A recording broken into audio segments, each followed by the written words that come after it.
Bismillahirrahmanirrahim. Assalamualaikum, salam sejahtera, salam Malaysia Madani. Terima kasih bersama kami dalam Selamat Pagi Malaysia, edisi Rabu 20 Disember 2023 bersama dengan saya Irfan Syahmi Nasution dan juga saya Syafiqah. Jadi kita harapkan kepada penonton setia Selamat Pagi Malaysia, nadi seri pagi juga berada dalam keadaan sihat sejahtera. Bermula sekarang hingga jam 10 pagi pastinya bersiaran secara langsung di Studio N1 Wisma Berita Angkasa Puri Kota Media. Juga jangan lupa untuk mengikuti kami di semua platform media sosial seperti di Facebook, Instagram, TikTok dan juga aplikasi X. Jadi hari ini Irfan, seperti biasalah ada banyak sebenarnya perkongsian ingin kami berikan bersama dengan anda. Tapi terlebih dahulu kita mulakan dengan rangkuman berita-berita dalam dan juga luar negara yang perlu kita berikan perhatian, terutamanya berkaitan dengan COVID-19 di mana kes COVID-19 semakin meningkat dari hari ke hari. Jadi apa yang kita harapkan agar tidak lagi berlaku gelombang seperti dahulu kala, seperti 3 tahun yang lepas, dan kita kalau boleh tidak mahulah jadi adanya PKP seperti dahulu Irfan, kalau kita ingat kembali dan kalau kita ingat balik kan, kalau waktu PKP itu kita ingat dalgona kopi je. Ya, dalgona dekat rumah je. Ya, betul. Tapi sekarang ini kalau kita lihat ya, orang ramai memang digalakkan untuk memakai pelitup separuh muka ketika berada di dalam mana-mana pengangkutan awam berikutan peningkatan kes baru COVID-19 yang dilaporkan sejak ke belakang ini makin meningkat saban hari. Dan Menteri Pengangkutan Anthony Loke berkata sebarang dasar berkenaan pemakai pelitup separuh muka hanya boleh ditetapkan oleh Kementerian Kesihatan Malaysia sahaja.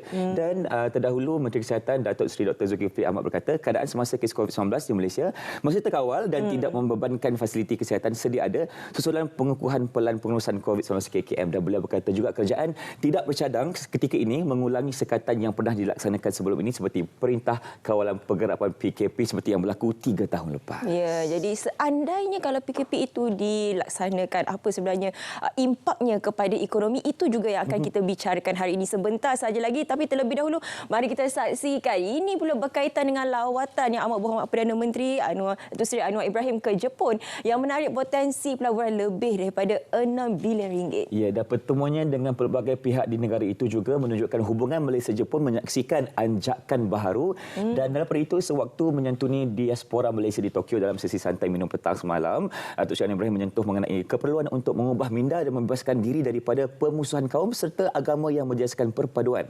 Itu antara perkara yang diungkapkan ketika majlis di Jepun. Dan sementara itu juga Datuk Seri Ibrahim berkata beliau sedih dengan pemergian mantan Presiden Majlis Peguam Datuk Sulaiman Abdullah yang telah meninggal dunia semalam. Dan beliau amat terkesan ketika menerima berita itu, lebih-lebih lagi ketika dalam lawatan kerja di Tokyo. Ya.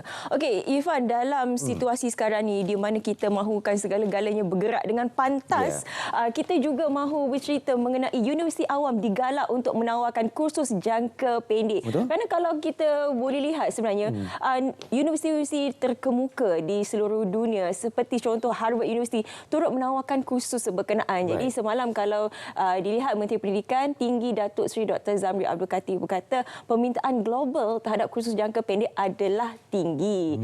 Jadi digalakkan sebenarnya Universiti Awam ini untuk menjadi penyedia kursus jangka pendek bagi menyokong agenda pembelajaran sepanjang hayat selain mampu menambah pendapatan institusi masing-masing. Baik, seterusnya Syafiqah, kita akan lihat satu berita baik sebenarnya.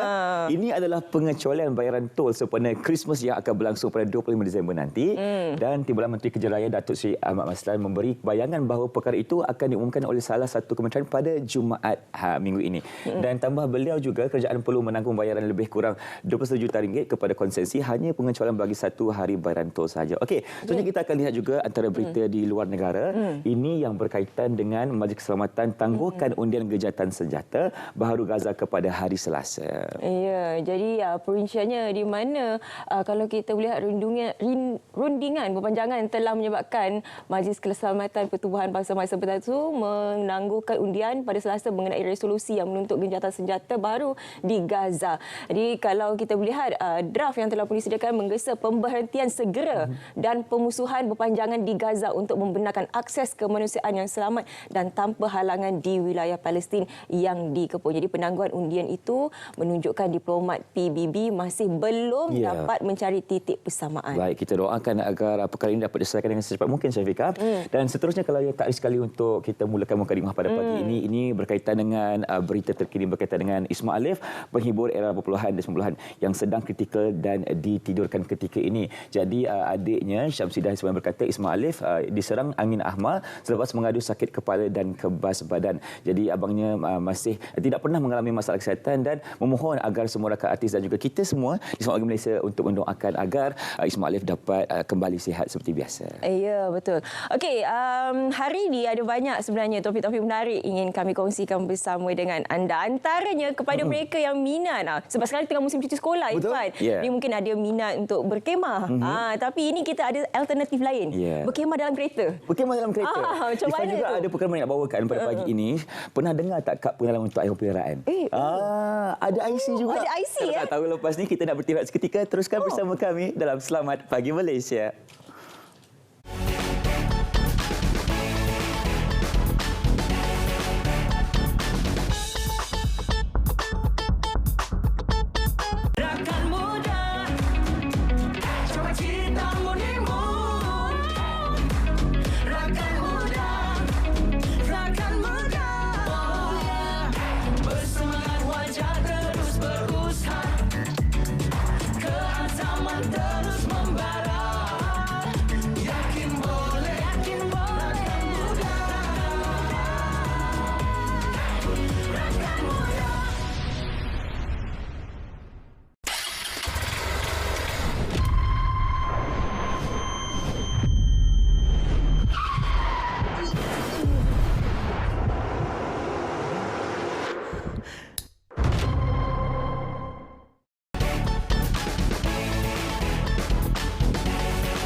Kembali bersama kami dalam Selamat Pagi Malaysia. Seterusnya Ifah akan kongsikan kepada anda tentang SPM series ini. Kita mulakan dengan perincian berita yang pertama. Satu perayaan gilang gemilang telah diadakan di Stadium Sultan Ibrahim Johor. Ia bagi menyambut kejayaan Johor Darul Taklim JDT menyambut kejuaraan ke-10 berturut-turut Liga Super Malaysia. Hampir 40,000 penyokong hadir memeriahkan malam penuh gemilang itu. Malam sambutan bermula dengan persembahan drone dan pencahayaan yang memukau. Penyokong kemudian disajikan persembahan bertenaga daripada kumpulan The Jabberwockies dan artis antarabangsa French Montana dan juga Veggie Dream. Kemudian diakhiri dengan persembahan bunga api di ruang udara Stadium Sultan Ibrahim.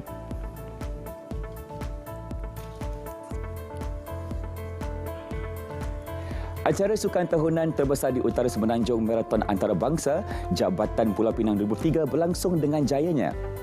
Lebih 20,000 peserta telah mendaftar bagi menyertainya. Hujarannya seketika tidak mematahkan semangat hampir 20,000 peserta mengambil bahagian dalam larian PBIM 2023. Larian sepanjang 42 km itu bermula jam 3 pagi hari Sabtu sehingga hari Ahad lalu. Ia melibatkan 3 kategori iaitu maraton penuh 42 km, half marathon 21 km dan larian 10 km. Majlis Perasmian program disempurnakan Pengurusi Pelancongan Ekonomi Kreatif Wong Hon Wai.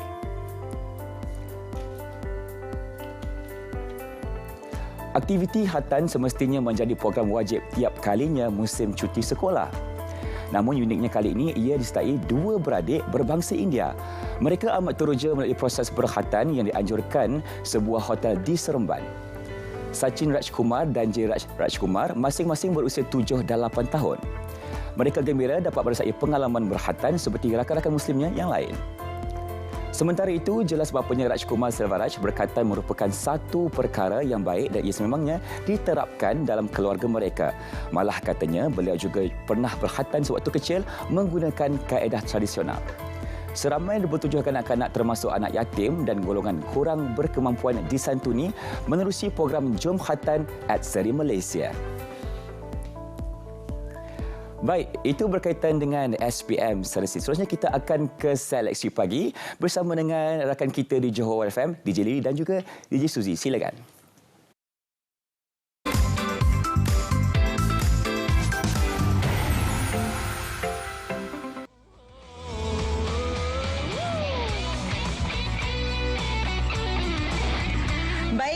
Terima kasih Irfan di Kota Media Iskandar.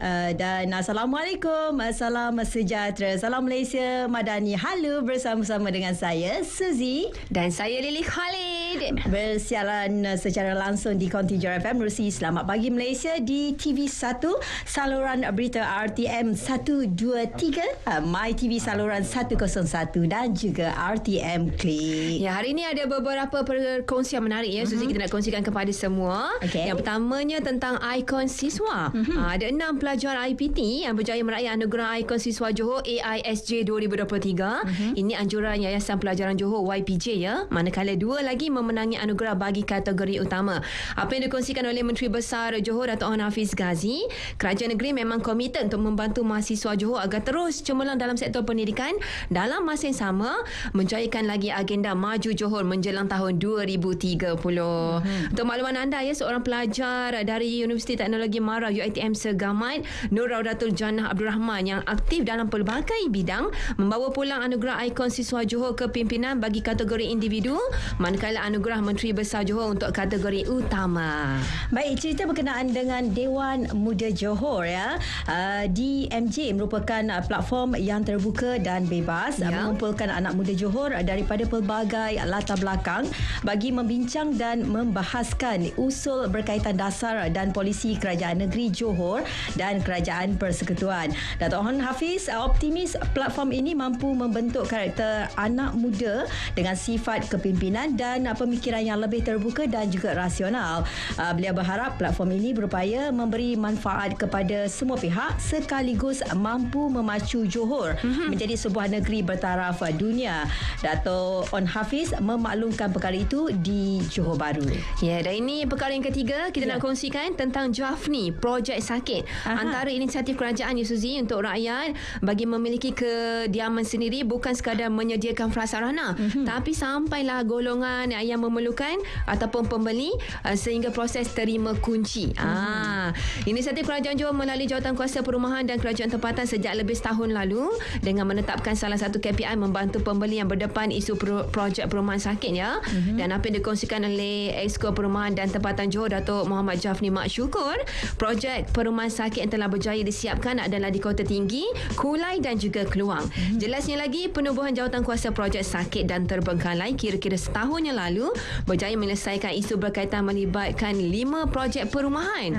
Banyak tu. Manakala 5 lagi projek sakit dan 1 projek terbengkalai yang disasar selesai pada tahun 2024 melibatkan daerah Johor Bahru, Tangkak, Kulai dan juga Muar. Baik, Lily ya, selain kita berlintah langsung menerusi Selamat Pagi Malaysia, sekejap saja lagi kita akan juga berlintah langsung menerusi live FB untuk rancangan Nur Sakinah #ini jalannya. Okey, kepada para pendengar dan juga para penonton yang sedang menonton kami ketika ini, boleh dengarkan menerusi frekuensi 101.9, 105.3 dan juga 92.1 MHz FM. Hari ini tajuk dia nikah di luar negara. Dah daftar kena denda juga. Kena tengok tu, kena tonton tu di Facebook Live Johor FM ya. InsyaAllah akan bersama dengan Pegawai Suk Mahkamah Tinggi Syariah Jabatan Kehakiman Syariah Negeri Johor, Muhammad Nur Hidayat Haji Ahmad. Ya, nampaknya itu saja perkongsian daripada kami di Selatan Tanah Air, Konti Johor FM ya. Menerusi Selamat Pagi Malaysia di TV1, saluran berita RTM 123, My TV saluran 101 dan juga RTM Klik. Kembali semula kepada si cantik manis kita di Selamat Pagi Malaysia. Silakan Syafiqah. Terima kasih Johor FM, terima kasih DJ Lily dan juga DJ Suzy. Topik yang sangat menarik. Daftar di luar negara, tetap kena ni ke denda ke? Itu antara topik yang menjadi tumpuan. Jadi pastikan kesetiaan anda bersama dengan Johor FM. Okey, tadi kita dah pun memberi sedikit mukadimah berkaitan dengan penularan COVID-19. Dari hari ke hari kesnya semakin meningkat dan apa yang kita bimbangkan bagaimana implikasi ataupun impaknya kepada ekonomi selepas ini dan juga bagaimana cara terbaik untuk menanganinya. Kita terus saja bersama dengan tetamu. Saya kenalkan Profesor Madya Dr. Ahmed Razman Abdul Latif, penganalisis ekonomi Putra Business School, Universiti Putra Malaysia. Assalamualaikum, selamat pagi. Waalaikumsalam warahmatullahi wabarakatuh. Selamat pagi Syafiqah. Sihat, Doktor? Alhamdulillah. Alhamdulillah. Itu yang kita nak dengar sebab kalau kita boleh lihat sekeliling kita kiri dan kanan mungkin ada yang terkesan dengan COVID-19 sekarang ini. Tapi apa yang paling kita bimbang sekali ialah mengenai kesan dan juga impaknya kepada ekonomi. Jika dahulu kita mungkin tidak ada pengalaman tetapi sekarang ini dah pun ada pengalaman untuk menguruskan terutamanya dari segi ekonomi. Tapi bila terjadinya kembali COVID-19 ini sekarang, apa di antara perkara ataupun elemen yang perlu diberikan penekanan agar ianya boleh meminimumkan impak kepada rakyat, khususnya kepada golongan yang terkesan, Doktor? Ya, memang apabila kita melihat gelombang COVID-19 seolah-olah akan kembali, tetapi kalau kita nak bandingkan ekonomi negara kita pada tahun 2020 dan sekarang 2023, banyak indikator makro ekonomi telah menunjukkan orang kata nilai yang positif, seperti kalau kita lihat inflasi kita rendah 1.8%, kadar pengangguran juga kembali rendah seperti sebelum ini 3.2%. Negara kita masih mampu mencatatkan pertumbuhan positif KNK untuk 3 suku berturut-turut untuk tahun ini, dan satu yang kita lihat FDI kembali meningkat. Ini bermakna ekonomi kita kembali kukuh dan mampu menangani apa jua cabaran daripada COVID-19. Kerana kali ini kita lebih bersedia dari segi infrastruktur kesihatan, perniagaan juga sudah mula pergi ke arah pendigitalan, automasi, membolehkan mereka tidak lagi terperangkap dengan situasi PKP sebelum ini, dan juga rakyat juga saya lihat sudah tahu bagaimana untuk mengamalkan penjarakan sosial ataupun langkah-langkah menjaga kesihatan dengan lebih baik. Oleh itu saya melihat jika gelombang COVID-19 berulang kembali, ekonomi kita masih lagi mampu berdaya tahan. Kalau kita boleh lihat dahulunya pelbagai program bantuan diberikan, antara yang menjadi kata-kata rakyat di luar sana pastinya mengenai moratorium. Tapi adakah ianya wajar dikembalikan semula sekiranya gelombang COVID-19 ini melanda kembali negara, Doktor? Ya, apabila kita melihat dulu pelbagai bantuan fiskal diberikan oleh kerajaan dan juga inisiatif kepada rakyat melalui pemberian moratorium oleh pihak tempatan, saya melihat kali ini mungkin kita kena tengok mengapa moratorium terpaksa diberikan semasa 2-3 tahun lepas adalah kerana tahap kebutangan rakyat yang agak tinggi melibatkan pembiayaan kewangan di industri kewangan. Mungkin kali ini kita boleh cuba kaedah yang lain, sebab kalau kita lihat bank-bank komersial walaupun untung mereka terjejas tetapi tidak ada yang mengalami kerugian, maknanya mereka masih lagi mampu menjana keuntungan semasa pandemik. Mungkin kali ini kalau berlaku gelombang mungkin tidak ada moratorium, tapi mungkin adakan debt jubilee, maknanya kita hapuskan sebahagian daripada hutang itu, sebagai contoh bahagian interest ataupun riba itu kita kurangkan supaya tidak lagi orang kata berlaku situasi yang mana rakyat masih lagi dalam tahap kehutangan yang tinggi. Mungkin kita boleh cuba benda-benda yang boleh memberi impak langsung kepada rakyat. Okey, sekiranya, ini kita kata sekiranya atau andainya, kalau boleh kita tak nak ianya berlaku, tetapi sekiranya PKP ini dijalankan semula, bagaimana ianya akan memberi impak kepada ekonomi secara keseluruhannya, Doktor? Jika PKP dilakukan kembali, kita bercakap tentang sekatan ke atas pergerakan dan juga penutupan sektor ekonomi yang tertentu. Sudah tentu ini akan memberi kesan kepada ekonomi, kerana ekonomi akan hanya berkembang maju apabila berlaku pertukaran barangan dan perkhidmatan, berlaku aktiviti perdagangan, bukan sahaja di peringkat domestik, malahan peringkat antarabangsa. Maka apabila faktor-faktor ini berlaku, iaitu berlaku persekatan pergerakan, berlaku penutupan sektor, sudah tentu ekonomi tidak mampu untuk berkembang, tidak mampu untuk perniagaan menjana pendapatan, dan juga rakyat tidak mampu untuk mendapatkan gaji yang sepatutnya. Oleh itu memang jika PKP dijalankan, sudah tentu kita akan melihat ekonomi kita akan kembali terencak ataupun terbantut. Okey, saya juga ingin berkongsi bersama dengan penonton. Ini merupakan laporan daripada Bank Dunia di mana Bank Dunia melaporkan Malaysia muncul sebagai sebuah negara yang mempunyai daya tahan ketara serta berpotensi untuk pulih biarpun dalam persekitaran mencabar akibat pandemik COVID-19. Ini merupakan laporan bertajuk Building Malaysia's Resilience Lesson from COVID-19's Economic Impact and Policy Responses. Jadi kalau kita melihat kepada laporan ini, Malaysia telah mengatasi 5 negara lain yang dikaji: Kemboja, Indonesia, Mongolia, Vietnam dan Filipina. Jadi ini pula pada peringkat makro dan dalam tempoh yang mencabar. Kalau berdasarkan daripada laporan ini, Doktor, anda kata gelombang COVID-19 berada ataupun kita hadapi semula di Malaysia ini, adakah Malaysia mampu lagi berdaya tahan, Doktor? Ya, kalau berlaku lagi gelombang, ini bergantung kepada keputusan kerajaan sama ada untuk mengenakan PKP ataupun tidak. Kalau kita rujuk kenyataan Kementerian Kesihatan sebelum ini tiada PKP, tetapi kita dalam tahap bersiap-siaga kita pastikan SOP dan juga pematuhan kepada memastikan tahap kesihatan kita itu dikawal. Maka selagi aktiviti ekonomi boleh berjalan, selagi tidak ada sekatan pergerakan rakyat melintasi sepadan daerah negeri ataupun luar bangsa, luar negara, maka saya melihat ekonomi kita masih lagi mampu bertahan. Kerana kalau kita tengok apa yang berlaku sepanjang 1 tahun ini, kita telah mempelbagaikan potensi pasaran melalui perjanjian unilateral seperti RCEP, CPTPP. Kita telah berjaya mencatatkan peningkatan FDI dan juga laporan Bank Dunia juga untuk tahun depan menjangkakan pertumbuhan KNK kita akan lebih tinggi daripada tahun ini. Oleh itu saya melihat jika berlaku gelombang COVID-19 tetapi tiada PKP, maka tinggi chance ataupun situasi yang mana kita akan masih lagi mampu kekal kukuhlah untuk dari segi ekonomi kita.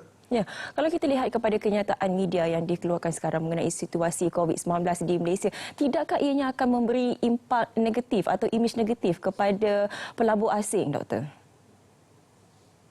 Sebenarnya lebih penting untuk kita telus dalam melaporkan situasi semasa. Kita tidak mahu benda-benda yang serius seperti ini tidak dikongsikan dengan masyarakat, terutama juga dengan pelabur asing. Dan pelabur asing pun mereka tahu bahawa situasi seperti ini bukan hanya di Malaysia. Malahan kalau kita tengok di Singapura pun telah meningkat kadar kes kepada lebih daripada 4,500. Tetapi yang lebih penting ialah apakah intervensi ataupun tindakan proaktif yang diambil oleh kerajaan dalam menangani untuk memastikan gelombang ini tidak berlaku. Dan itu adalah penting. Jika pelabur asing yakin bahawa langkah-langkah yang diambil oleh kerajaan itu akan mampu memastikan gelombang ini tidak jadi seperti dahulu, maka mereka akan kekal melabur. Kerana ada pelabur yang bersifat jangka masa pendek, mereka dah dapatkan pulangan yang segera. Ada yang melihat dari segi pelaburan jangka masa panjang, seperti FDI itu jangka masa panjang. Jadi mereka tidak akan melihat sesuatu tindakan yang spontan ataupun reaktif oleh kerajaan untuk sesuatu isu yang tertentu, tetapi mereka melihat secara jangka masa panjang adakah ini akan memberi impak yang positif kepada pulangan atas pelaburan mereka. Oleh itu saya melihat sudah tentu media harus menjalankan tanggungjawab untuk menerangkan situasi semasa. Namun saya yakin pelabur asing akan melihat aspek ini secara menyeluruh, secara komprehensif sebelum membuat keputusan untuk terus melabur ataupun tidak. Ya, persiapan dan juga persediaan pastinya telah dilakukan oleh kementerian, juga persiapan dan juga persediaan dilakukan oleh pihak media. Tapi bagaimana pula dengan peniaga-peniaga kecil ini? Apa di antara persiapan yang perlu mereka lakukan sekiranya gelombang ini sekali lagi melanda negara kita, Doktor?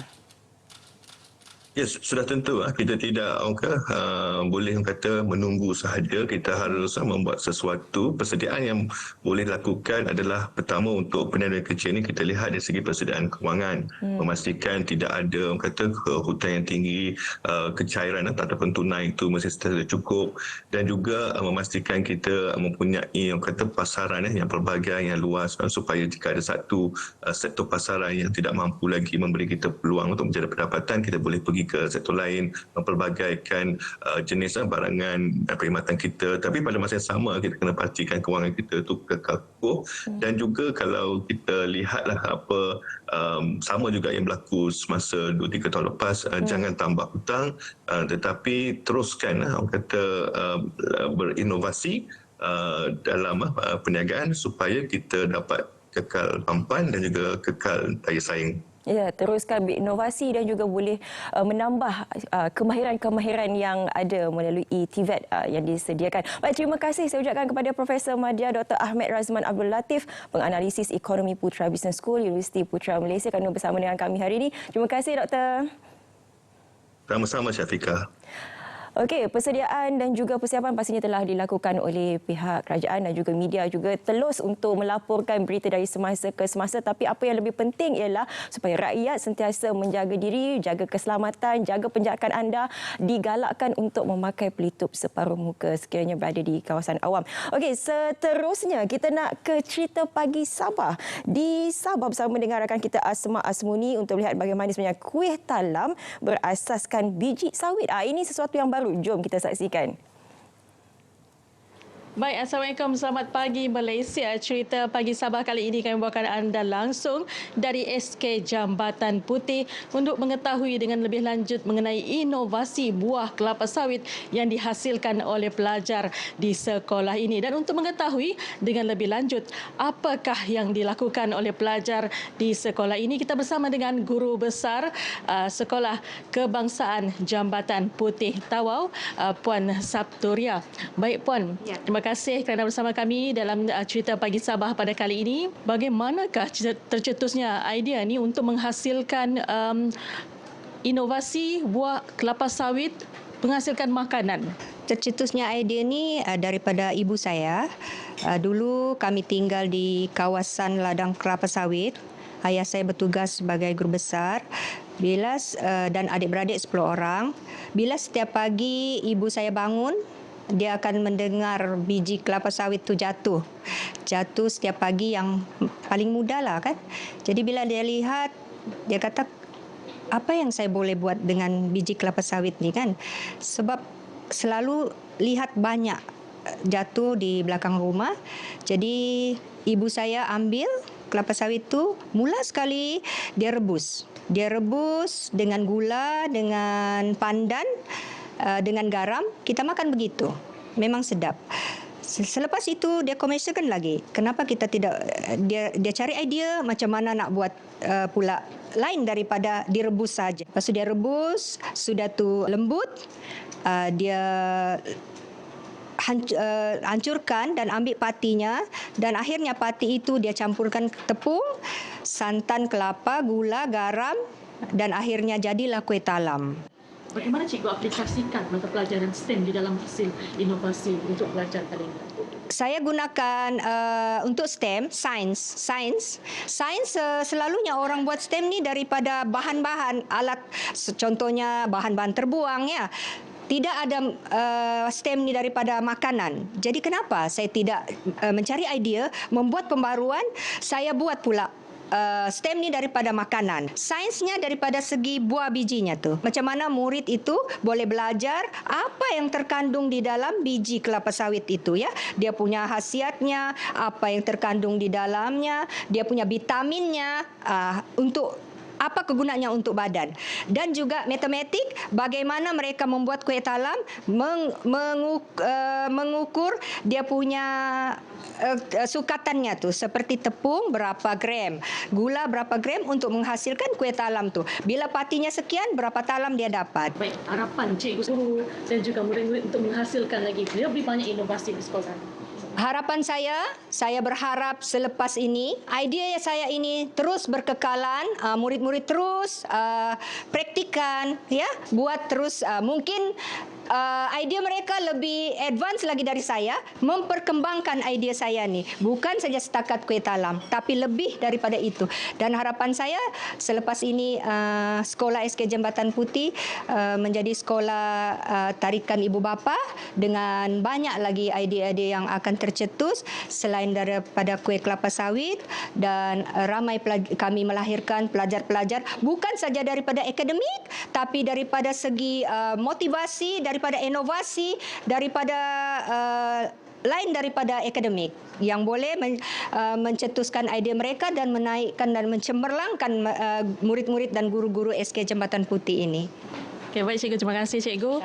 Baik, cerita Pagi Sabah berakhir di sini di SK Jambatan Putih. Hasil inovasi ini boleh dicontoh kepada murid-murid yang lain lagi untuk menghasilkan lebih banyak hasil inovasi berasaskan buah kelapa sawit. Kembali semua kepada rakan penyampai di studio, silakan. Terima kasih rakan pelapor Asmah Azmuni untuk cerita Pagi Sabah berkaitan dengan kuih talam berasaskan biji sawit. Pernah makan tak? Tak pernah. Itulah saya macam teringin nak tahu rasa dia macam mana. Jom balik Sabah. Baliklah kita di Sabah. Balik Sabah lah pasti. Merasak tu kuih. Ya, okey. Untuk mengetahui Syafiqah juga, bermula 1 Jun tahun depan, setiap pembelian di 500 ke bawah secara import dalam talian akan dikenakan cukai 10%. Ya, betul. Jadi ini cukai ini ialah ke atas barang bernilai rendah ataupun LVG. Kita kena faham ya apakah takrifan LVG itu. Iaitu sebagai semua barangan tidak termasuk rokok, produk tembakau, minuman keras yang memabukkan, rokok elektronik dan penyediaan sejenis yang digunakan untuk merokok. Itu takrifan untuk LVG. Dan untuk kita berkongsi tentang cukai 10% ini, kita bersama dengan Dato' Abdul Aziz Abu Bakar. Waalaikumsalam warahmatullahi wabarakatuh. Baik, alhamdulillah. Alhamdulillah. Terima kasih kerana bersama kami. Okey. Kita juga seperti semua orang di Malaysia sekarang ini, kerana kita belum lagi mendapat pemahaman tentang cukai yang akan dikenakan nanti. Kalau mungkin kita mulakan perkongsian kita pada pagi ini, Datuk, kongsikan juga dasar juga polisi pelaksanaan cukai barangan import ini untuk tahun depan bagaimana? Okey. Bismillahirrahmanirrahim. Assalamualaikum warahmatullahi wabarakatuh. Salam sejahtera. Selamat pagi Malaysia. Selamat pagi. Okey, kalau kita tengok cukai dari segi barang-barang yang diimport lah, ambil mudah kan.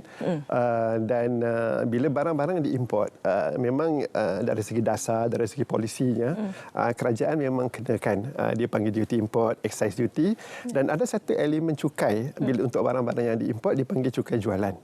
Okey, kalau kita tengok cukai jualan ni, dia dah ada dekat Malaysia sejak tahun 1972. 1972. So cuma bila lepas tu kita ubah pada GST.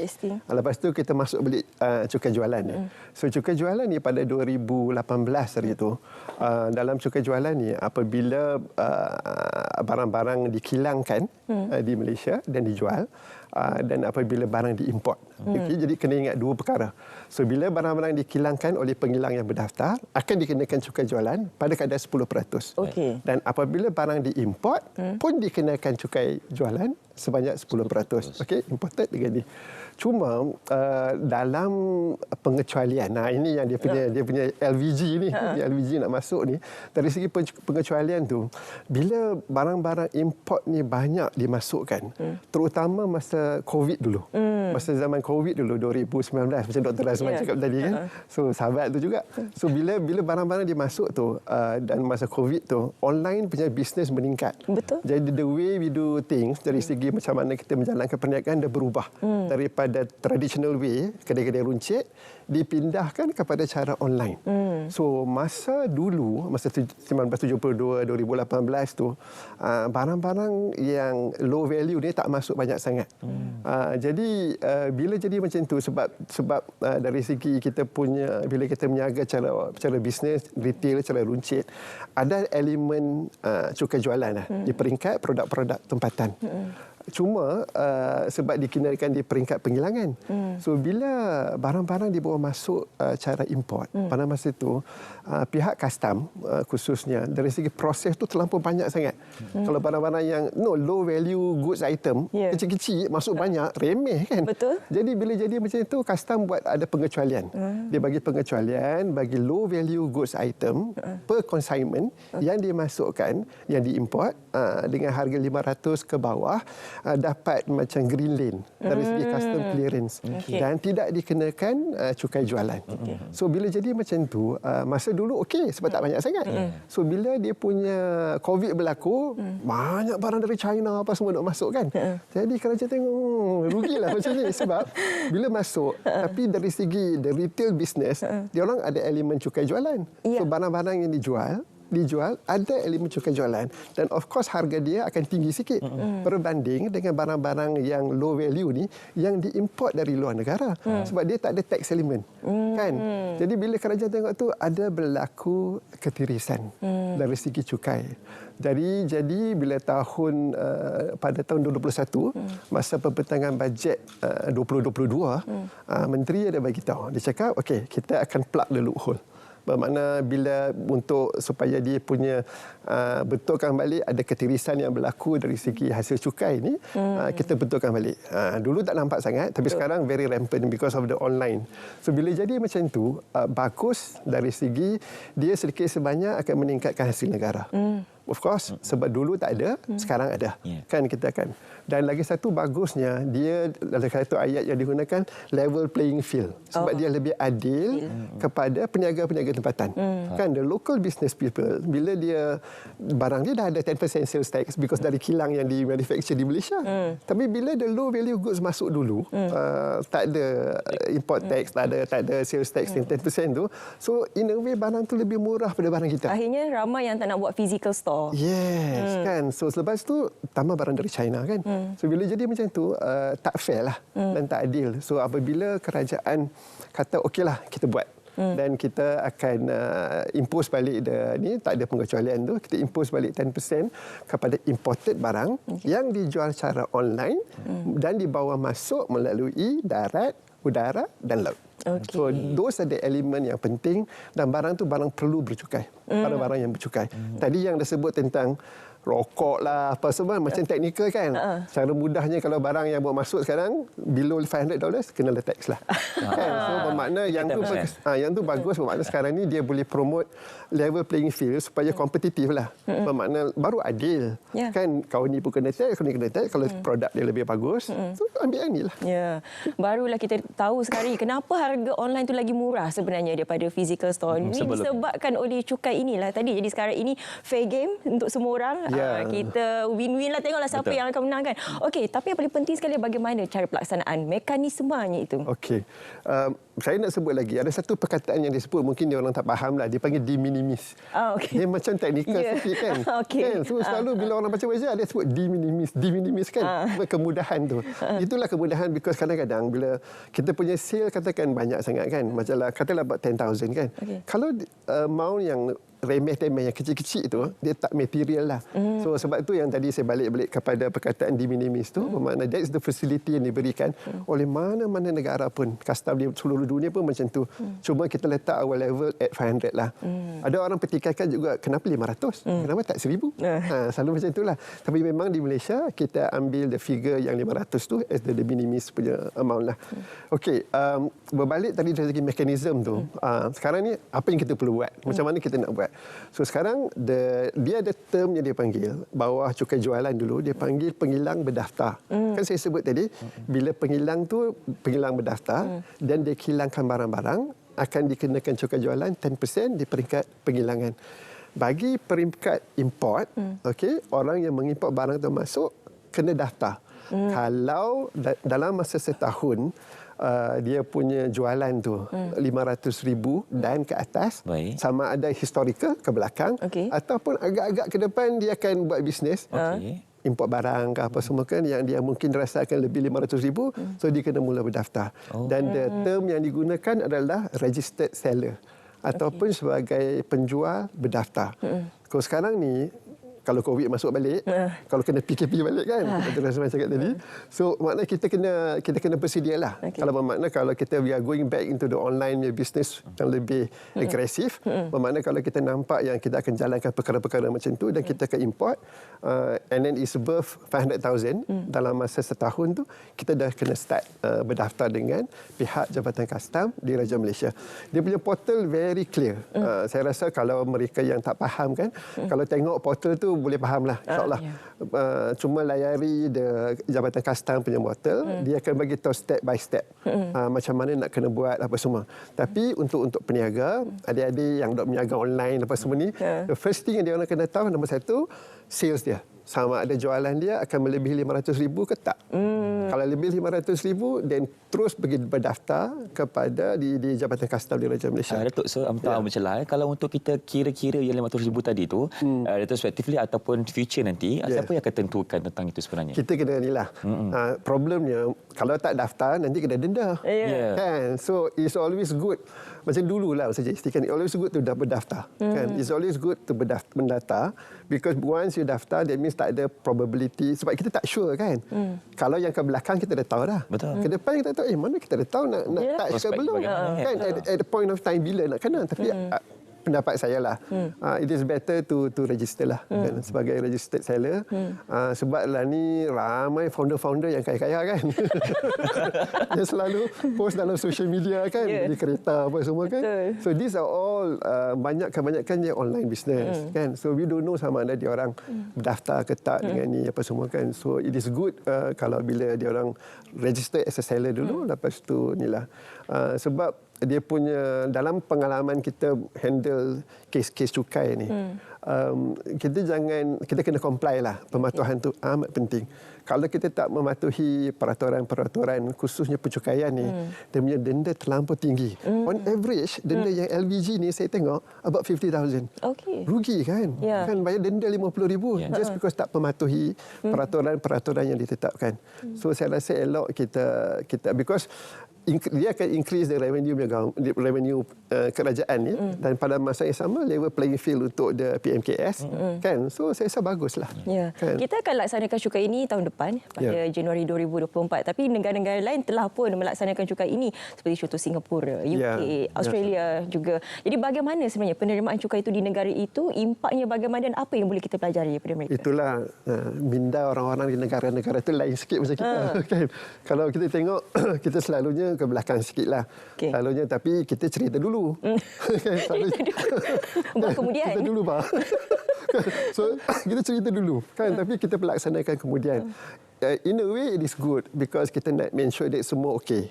Kan, makna kita ada libat urus dengan the industry player. Kita check balik dengan orang okey ke tak okey apa semua kan. Tapi in terms of economic punya decision memang bagus kita buat. Tapi in terms of PMKS punya standing untuk dia orang compete dalam online market bagus. Kan? Cuma yang tak bagusnya orang-orang yang dulu dok dapat pengecualian sekarang tak adalah. Fair lah kan? Adil lah kan? Dia macam hari itulah subsidi tarik balik. Mula. Yalah, sebab dia kena adil. So, dia ada word yang digunakan oleh Menteri hari itu, level playing field, dan dia adil. So it has to be fair. Pencukaian ni, sistem pencukaian dia kena adil kepada semua orang. Kan, bermakna kalau orang yang lari cukai, kita tangkap dia lah. Kan, so dia bayar cukai. Sebab tak adil kepada orang yang nak bayar cukai. Betul. Kan, sebab tu in terms of prinsip keadilan dari segi cukai, kan, lepas tu dari segi level playing field. So bermakna because dasar polisi yang kerajaan buat pada masa sekarang, saya rasa amat bagus. It is good because dia plug the loophole, increase dia punya revenue dan bantu the PMKS. Baik. Datuk, selain daripada elemen adil tu kan, kita nak mengimbangi juga persaingan di antara perniagaan fizikal dan juga dalam talian. Jadi bagaimana impak kepada masyarakat di luar sana tentang pelaksanaan cukai ini nanti? Ya, memang macam saya cakap tadi, the retail traditional business ni, kedai-kedai runcit apa semua kan, memang kalau jadi COVID lagi sekali kan, so bermakna tak ada pergerakan. Tapi dia orang all inovatif. Macam Dr. Rasman cakap tadi, kena inovasi kan. So mungkin kita boleh tengok macam contoh the convenience store, mungkin dia akan buat macam Grab service ke apa semua benda-benda macam tu kan. Macam kedai-kedai runcit mamak pun sekarang dia ada macam order gas lah. Kan kita order dia hantar kan. So bukan kita pergi beli kan. So benda-benda macam tu, I think dia kena innovate dia punya business model. Dan saya rasa kita kena adapt dan kita kena prepare. Kalau dia jadi PKP lagi sekali lah, dan online business, then it has to be macam tu lah. Dan saya rasa tak ada masalah lah in terms of kita nak buat balik ensure that dari segi ekonomi kita okey. Macam Datuk katakan tadi, kita kena adapt. Tapi realistiknya lah, adakah peniaga kita sudah bersedia untuk mengadaptasi sistem ini? Bagaimana? Sisi kan, ada satu perkataan yang dicakap oleh former Director General LHDN, Datuk Nizam kan, dia baru bersara baru ni. Dia cakap compliance by design. Okey. Kan? So bermakna mau tak mau dari segi nak adapt ke tak adapt, you kena comply. Dia macam ni lah, macam jalan 2 lane jadi 1 lane. Dia kena ikut, kena jadi 1 lane juga. Dia kena ikut. So bermakna kalau nak paksa tak paksalah. Tapi you kena comply by design lah. Sebab yang ni bagus untuk negara dan bagus untuk kita semua. Kan? So bermakna it has to kena ikutlah because kita dah negara maju. Madani, minda kena bagus kan, nak maju kan. Cara kita berfikir, karakter kita kena macam negara maju lah. Kan? Kita dah 5G tapi handphone tak support buat 3G. Kenalah tukar juga kan, nak. Betul. Kena comply lah macam mana pun kan. Datuk, kalau kita nak kongsikan juga, kalau boleh kita lihat secara dimensinya kan, perubahan yang akan dilakukan oleh cukai ini bagaimana kepada negara kita untuk tahun depan dan tahun mendatang. Okey, dia akan totally change the way we do business. Dan dari segi our international trade dengan orang luar, bagus in terms of statistik, dari segi perangkaan dan dari segi kita tahu dari segi kedudukan ekonomi kita. Very good, sebab yang ini macam tadi Efran cakap kan, ramai negara dah buat. GST pun ramai dah buat, tapi kita mansuhkan balik kan. Tapi it doesn't matter. Cuma in line dengan ada satu lagi elemen yang penting saya rasa yang kerajaan nak buat is the e-invoice. Kan, e-invoice tu amat penting. Satu perkara yang nampak kecil, tapi dia memang akan beri kesan kepada semua orang, termasuk every peniaga, termasuk makcik Rahmah ni yang nak menjaga nasi lemak tu, termasuk. So bermakna apa yang berlaku dalam LVG ni is in line dengan apa yang akan berlaku dalam e-invoice tu. So bermakna macam saya cakap tadi, compliance by design. Slowly by designing the reform the tax punya sistem dengan prosedur tu, dia akan dia mau tak mau dia akan ubah kita ke arah karakter yang negara membangun individually. Dari segi peniaga, dari segi kita sebagai individu, dari segi state, kerajaan, kita akan bergerak ke arah tu. Dia tak katalah macam kita pukul-pukul suruh diikutkan, tak. Tapi kita cakap ikutlah jalan ni. Ya, betul. Jadi mau tak mau ianya akan dilaksanakan pada Januari 2024. Selain daripada cukai ini, apa lagi untuk tahun 2024 cukai-cukai yang perlu kita tahu, Datuk?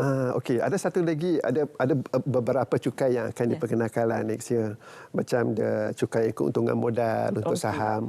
Tapi yang tu untuk orang-orang yang kaya-kaya lah kan. Datuk tunjuk sini. Alhamdulillah. Amin.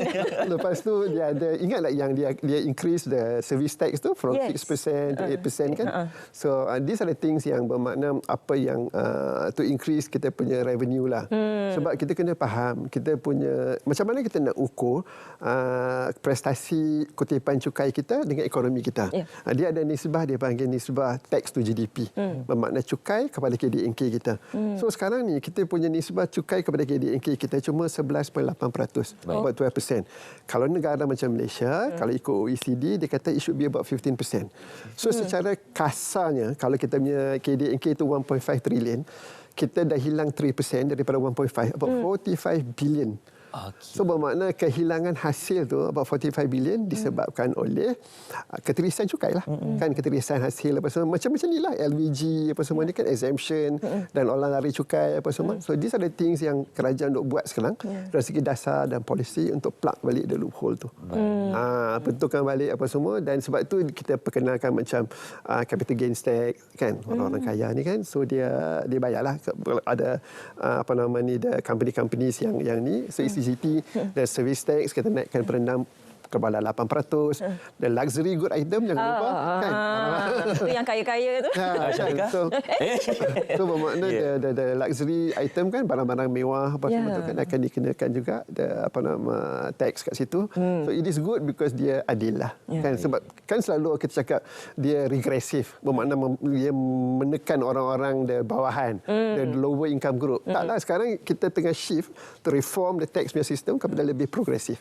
Dan kita tax the rich reach lah dan bantu supaya kerajaan ada banyak duit untuk bantu orang-orang yang memerlukan bantuan. Ini penting sebenarnya cukai ini diperlukan untuk negara, untuk membangun negara keseluruhannya. Bukan sahaja kepada mereka yang mempunyai duit yang banyak, tapi untuk kita membantu juga mereka golongan-golongan yang kurang berkemampuan. Itu antara matlamat utama kita perkenalkan cukai ini pada tahun hadapan. Ya, cukai barang mewah tu. Bersedia sedialah yang suka barang-barang mewah itu. Tapi kalau mampu beli, maksudnya mampu jugalah untuk membayar cukai tersebut. Okey. Terima kasih sekali lagi kita nak ucapkan kepada tetamu kita, Datuk Abdul Aziz Abu Bakar, Presiden Persatuan Akaunten Percukaian Malaysia, mengatakan sudah bersama dengan kami hari ini. Terima kasih, Datuk. Terima kasih, sama. Jadi kita comply by design. Comply by design. Okey. Buat. Kalau kita belanja, kita kena bayar tax lah. Ya, kena bayar. Jangan lari daripada cukai. Baik, seterusnya penonton Sahabat Malaysia, kita akan ke cerita Pagi Melaka bersama dengan rakan pelapor kita Nur Amalina Abdul Halim untuk jualan agromani Fama at Melaka FM. Okey.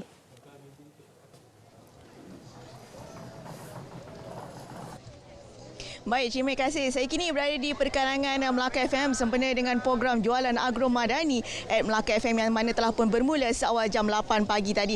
Dan untuk mengetahui dengan lebih lanjut lagi, bersama dengan saya pada pagi ini adalah pengarah RTM Melaka, iaitu Puan Siti Norbaini Khairi. Baik Puan, mungkin boleh kongsikan kepada penonton-penonton Selamat Pagi Malaysia mengenai dengan program jualan Agro Madani yang berlangsung pada pagi ini. Silakan.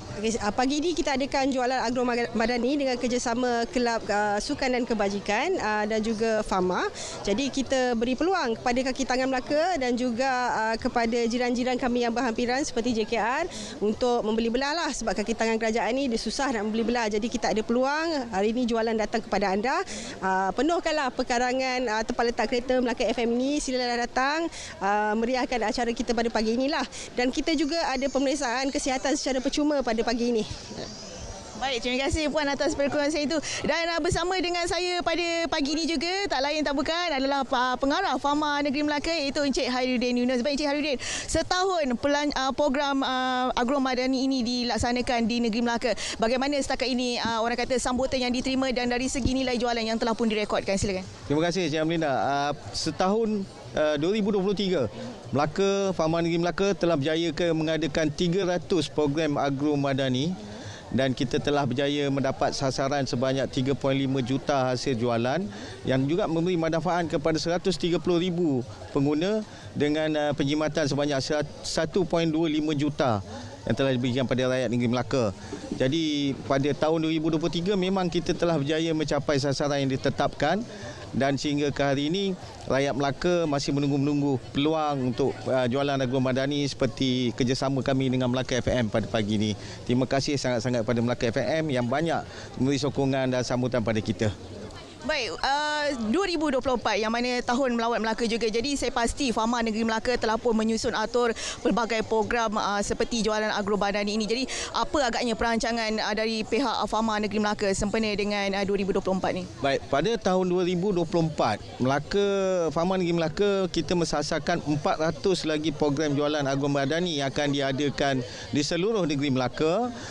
Dengan nilai jualan yang ditetapkan adalah sebanyak 4 juta dan juga kepada lebih kurang 120,000 pengunjung yang layak untuk menerima manfaat daripada program ini. Selain itu, Fama Negeri Melaka juga akan sepanjang tahun Lawak Melaka 2024, kita juga telah mewujudkan program kerjasama dengan hotel, iaitu kita menyediakan buah-buahan tempatan bermusim dan juga produk industri asas tani melalui kios Agrobazar yang akan dibuka di salah satu hotel di dalam negeri Melaka sepanjang tahun 2024. Itu antara sasaran yang kita tetapkan bagi membantu menjayakan Tahun Melawat Melaka 2024 oleh Fama Negeri Melaka, dan untuk mencapai manfaat kepada semua pengunjung tahun ke Melaka pada tahun 2024 sempena Tahun Melawat Melaka.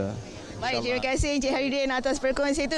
Jadi kepada seluruh rakyat negeri Melaka yang mana berdekatan dengan Melaka FM ini terutama ni, ayo datanglah beramai-ramai ke program jualan Agro Madani at Melaka FM yang telah pun bermula seawal jam 8 pagi tadi. Saya kira sampai di sini dahulu cerita pagi dari Melaka bersama saya Nur Amalina Abdul Halim serta kru penerbitan kembali semula ke studio Selamat Pagi Malaysia. Silakan.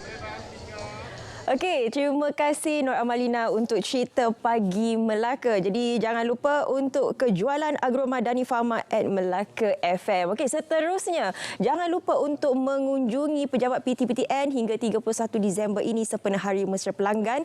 Ada pelbagai tawaran menarik yang akan menanti anda. Jadi hari ini untuk bercerita lebih lanjut mengenai apakah di antara inisiatif dan juga tawaran-tawaran istimewa daripada PTPTN, saya bersama dengan Ketua Pegawai Operasi Perbadanan Tabung Pendidikan Tinggi Nasional, Puan Masura Muhammad Khalid. Assalamualaikum, selamat pagi. Waalaikumsalam, selamat pagi. Sihat, Puan ya? Alhamdulillah. Hingga ke hujung tahun. Walaupun hujung tahun, dan kita harap peminjam-peminjam di luar sana juga sihat untuk membayar kembali pinjaman mereka. Ya, betul. Okey, sedikit mukadimah berkaitan dengan PTPTN, Puan. Okey, semua sedia maklum kalau orang cakap PTPTN, saya rasa ramai orang kenal. PTPTN ini ditubuhkan oleh kerajaan dalam usaha nak memastikan bahawa tidak ada anak-anak Malaysia tidak dapat melanjutkan pengajian ke IPT kerana masalah keuangan. Jadi PTPTN ditubuhkan berperanan untuk memberi bantuan kepada pelajar-pelajar menyediakan dana dalam bentuk pinjaman pendidikan. Jadi sehingga 30 November yang lalu PTPTN telah membantu 3.95 juta peminjam dengan peruntukan dana sebanyak 71 bilion yang telah kita keluarkan.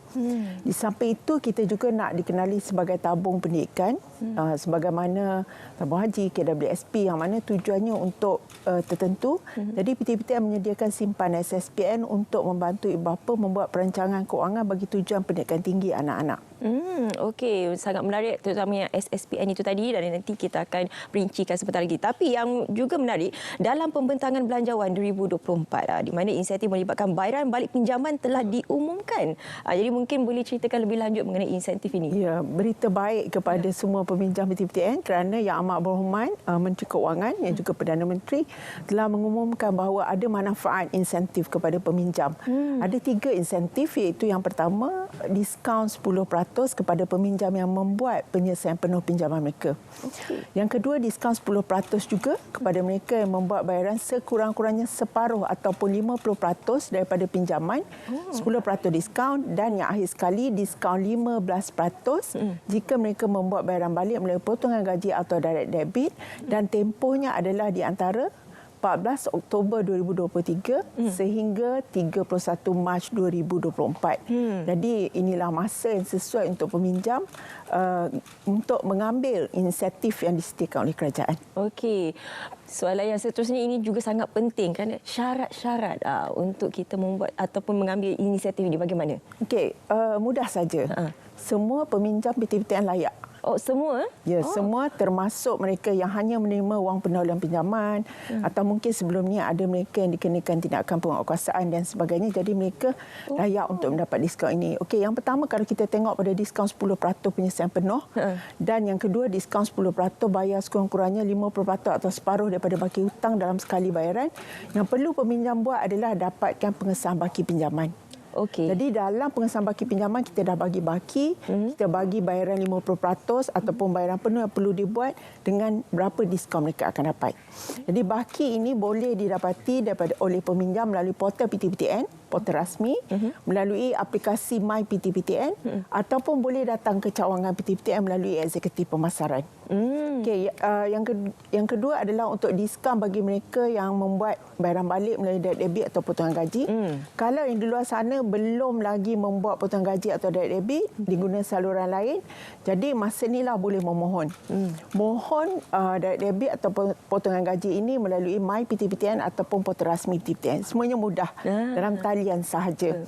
Dan bagi mereka mungkin ada yang bertanya, saya dah pun potong gaji sekarang ini. Kita akan terus bagi diskaun kepada peminjam ini apabila kita terima bayaran potongan gaji dan direct debit. Oh, secara automatiknya lah. Secara automatik. Okey. Dan kepada yang memohon di luar sana juga kita akan beri diskaun apabila kita telah terima bayaran. Jadi bahagian yang kedua, macam mana mereka nak tahu mereka dah dapat diskaun atau tidak?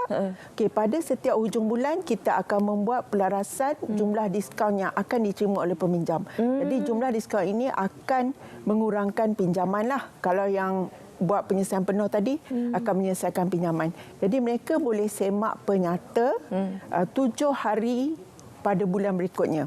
Macam Disember kita tutup 31 Disember. Jadi 7 hari pada bulan Januari nanti boleh semak penyata. Berakhir 31 Disember dah masuk ke tak diskaun. Jadi semakan penyata ni boleh dibuat di portal rasmi PTPTN ataupun melalui My PTPTN. Kita ada aplikasi mudah alih. Dan yang keduanya bagi mereka yang dah buat penyelesaian penuh, kita juga bagi surat pengesahan penyelesaian penuh ataupun release letter. Okey. So surat ini kita bagi 14 hari selepas kita beri diskaun kepada peminjam. Mereka boleh cetak sendiri melalui portal rasmi ataupun melalui aplikasi My PTPTN. Jadi mudah sekali, yang penting bayaran diterima oleh PTPTN dalam tempoh yang ditetapkan. Dan yang penting peminjam kena bayar balik. Jadi selain daripada apa yang tadi Puan nyatakan, apa lagi di antara inisiatif lain untuk memastikan mereka ini bayar semula hutang PTPTN? Istimewa kepada peminjam-peminjam PTPTN pada bulan Disember ini. Kalau biasa kat luar sana ada promosi-promosi 12-12 dan sebagainya. Jadi bermula 12 hari bulan 12 2023 yang lepas sehingga 31 Disember 2023 ini kita ada Hari Mesra Pelanggan yang tidak lain dan tidak bukan sebenarnya kita nak bagi kemudahan kepada pelanggan. Kita nak menyantuni pelanggan-pelanggan kita untuk datang ke PTPTN dan kita nak beri peluang terutamanya kepada peminjam untuk berunding dengan pegawai-pegawai kita. So kita ada kempen yang kita namakan kempen Jom Bayar. Kempen ini 4 dalam 1. Yang pertama saya dah jelaskan adalah diskaun. Okey. Yang kedua ni istimewa kepada mereka yang dah lama tak bayar balik. Mungkin mereka ada satu tunggakan yang besar.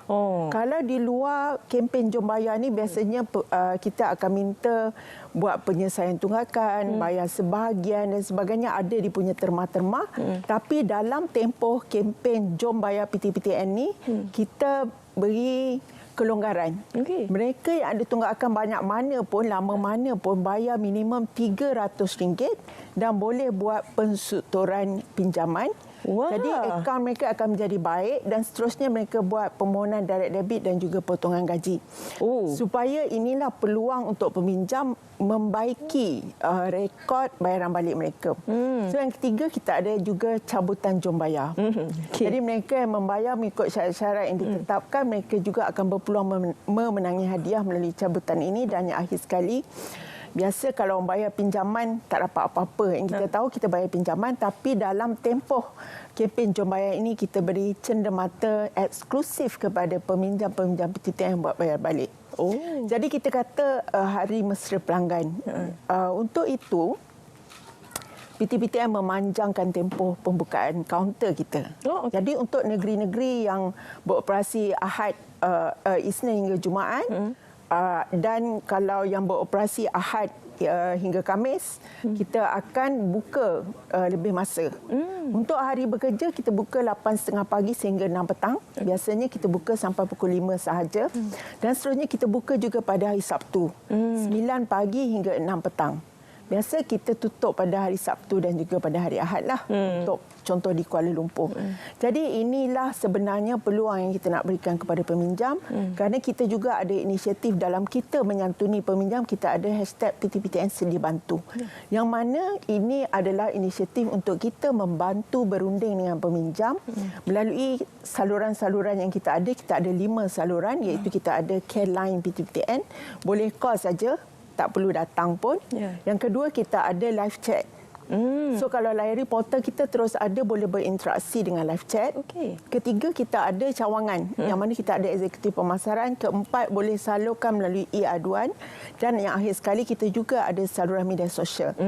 Hantar saja dalam kita punya inbox, kita akan menjawab persoalan daripada peminjam dan pelanggan. Begitu mudah sekali ya. Ini semuanya untuk memudahkan peminjam-peminjam di luar sana untuk membayar kembali hutang PTPTN mereka. Tapi saya lebih tertarik dengan cabutan Jom Bayar PTPTN itu tadi. Bagaimana? Apa perinciannya ini? Untuk cabutan Jom Bayar PTPTN ini, kita menyediakan hadiah kepada peminjam-peminjam yang melunaskan tanggungjawab mereka keseluruhan RM70,000. Kita bagi hadiah ini dalam bentuk tunai dalam simpanan SSPN Prime. Dan kita nak bagi adil kepada semua, kita adakan cabutan ini di peringkat negeri. Kita mencari keseluruhan 140 pemenang di 14 negeri. Maknanya ada 10 pemenang setiap negeri. Okey. Dan pemenang hadiah utamanya adalah RM2,000 seorang pemenang. Yang kedua RM1,000 seorang pemenang, 3 pemenang tempat ketiga RM500 dan yang akhir sekali ada 5 pemenang sagu hati RM100 setiap seorang. Jadi tempohnya adalah dalam tempoh 1 Disember. Walaupun kempen kita 12 Disember tapi kita beri orang yang bayar 1 Disember sehingga 31 Disember ini. Syaratnya mudah aja, dia orang buat bayaran balik. Kalau sekurang-kurangnya RM300. Kita tengok tadi RM300 boleh menyelesaikan tunggakan, RM300 juga boleh layak cabutan. Kalau mereka bayar melalui MyPTPTN ada 2 peluang atau 2 cabutan dengan RM300. Tapi kalau bayar melalui kaedah lain, mungkin internet banking dan lain-lain, mereka mendapat 1 peluang cabutan sahaja. Jadi saya rasa kempen Jom Bayar Hari Mesra Pelanggan ini memang peluang yang cukup luas untuk PTPTN berinteraksi dan membantu peminjam-peminjam PTPTN. Dan seterusnya kita juga ada cenderamata eksklusif. Saya dah kata tadi bahawa biasanya kita tak bagi cenderamata kepada peminjam. Tapi kali ini kita sediakan cenderamata yang menarik mengikut jumlah bayaran balik yang dibayar. Kita ada pen, kita ada tote bag, kita ada tabung, kita ada payung, kita ada multi-purpose bag.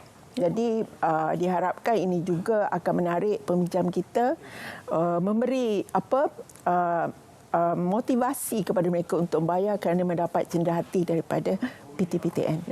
Jadi ada pelbagai inisiatif yang disediakan oleh pihak PTPTN bagi memastikan peminjam-peminjam di luar sana untuk melunaskan hutang-hutang mereka. Terima kasih saya ucapkan kepada Puan Masura Muhammad Khalid, Ketua Pegawai Operasi Perbadanan Tabung Pendidikan Tinggi Nasional kerana sudi bersama dengan kita hari ini. Terima kasih.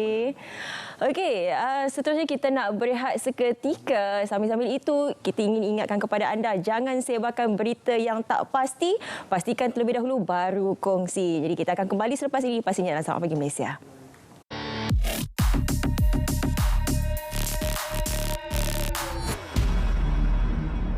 Heboh di media sosial, kononnya mulai tahun depan, semua pembelian dalam talian bernilai bawah RM500 akan dikenakan cukai 10%. Hantaran itu mengundang pelbagai reaksi negatif masyarakat. Semakan pasukan Biar Betul mendapati maklumat yang dikongsi adalah palsu. Menurut Kastam, cukai jualan ke atas barang bernilai rendah (LVG) yang diperkenal dalam Belanjawan 2022 hanya membabitkan barangan import dan ia tidak terpakai untuk produk keluaran tempatan. Antara lain ini untuk tingkatkan daya saing produk-produk tempatan dan tidak ada kesan kepada produk-produk dalam negara kita yang dibeli secara dalam talian. Jadi yang penting untuk dijelaskan, ia hanya terpakai untuk produk-produk yang diimport dari luar negara. Henti sebar maklumat tidak benar. Penyebarannya hanya mengundang kegusaran. Terima bahan fitnah atau disyaki tidak betul, segera lapor ke MCMC. Biar betul, tak pasti, jangan kongsi.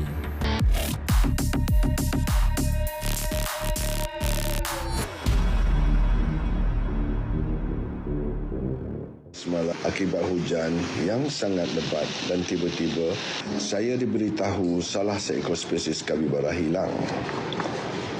Saya pun turun untuk melihat keadaan. Staf zoo, pegawai, veterina dan zookeeper sama-sama turut mencari di sekitar pameran kapibara.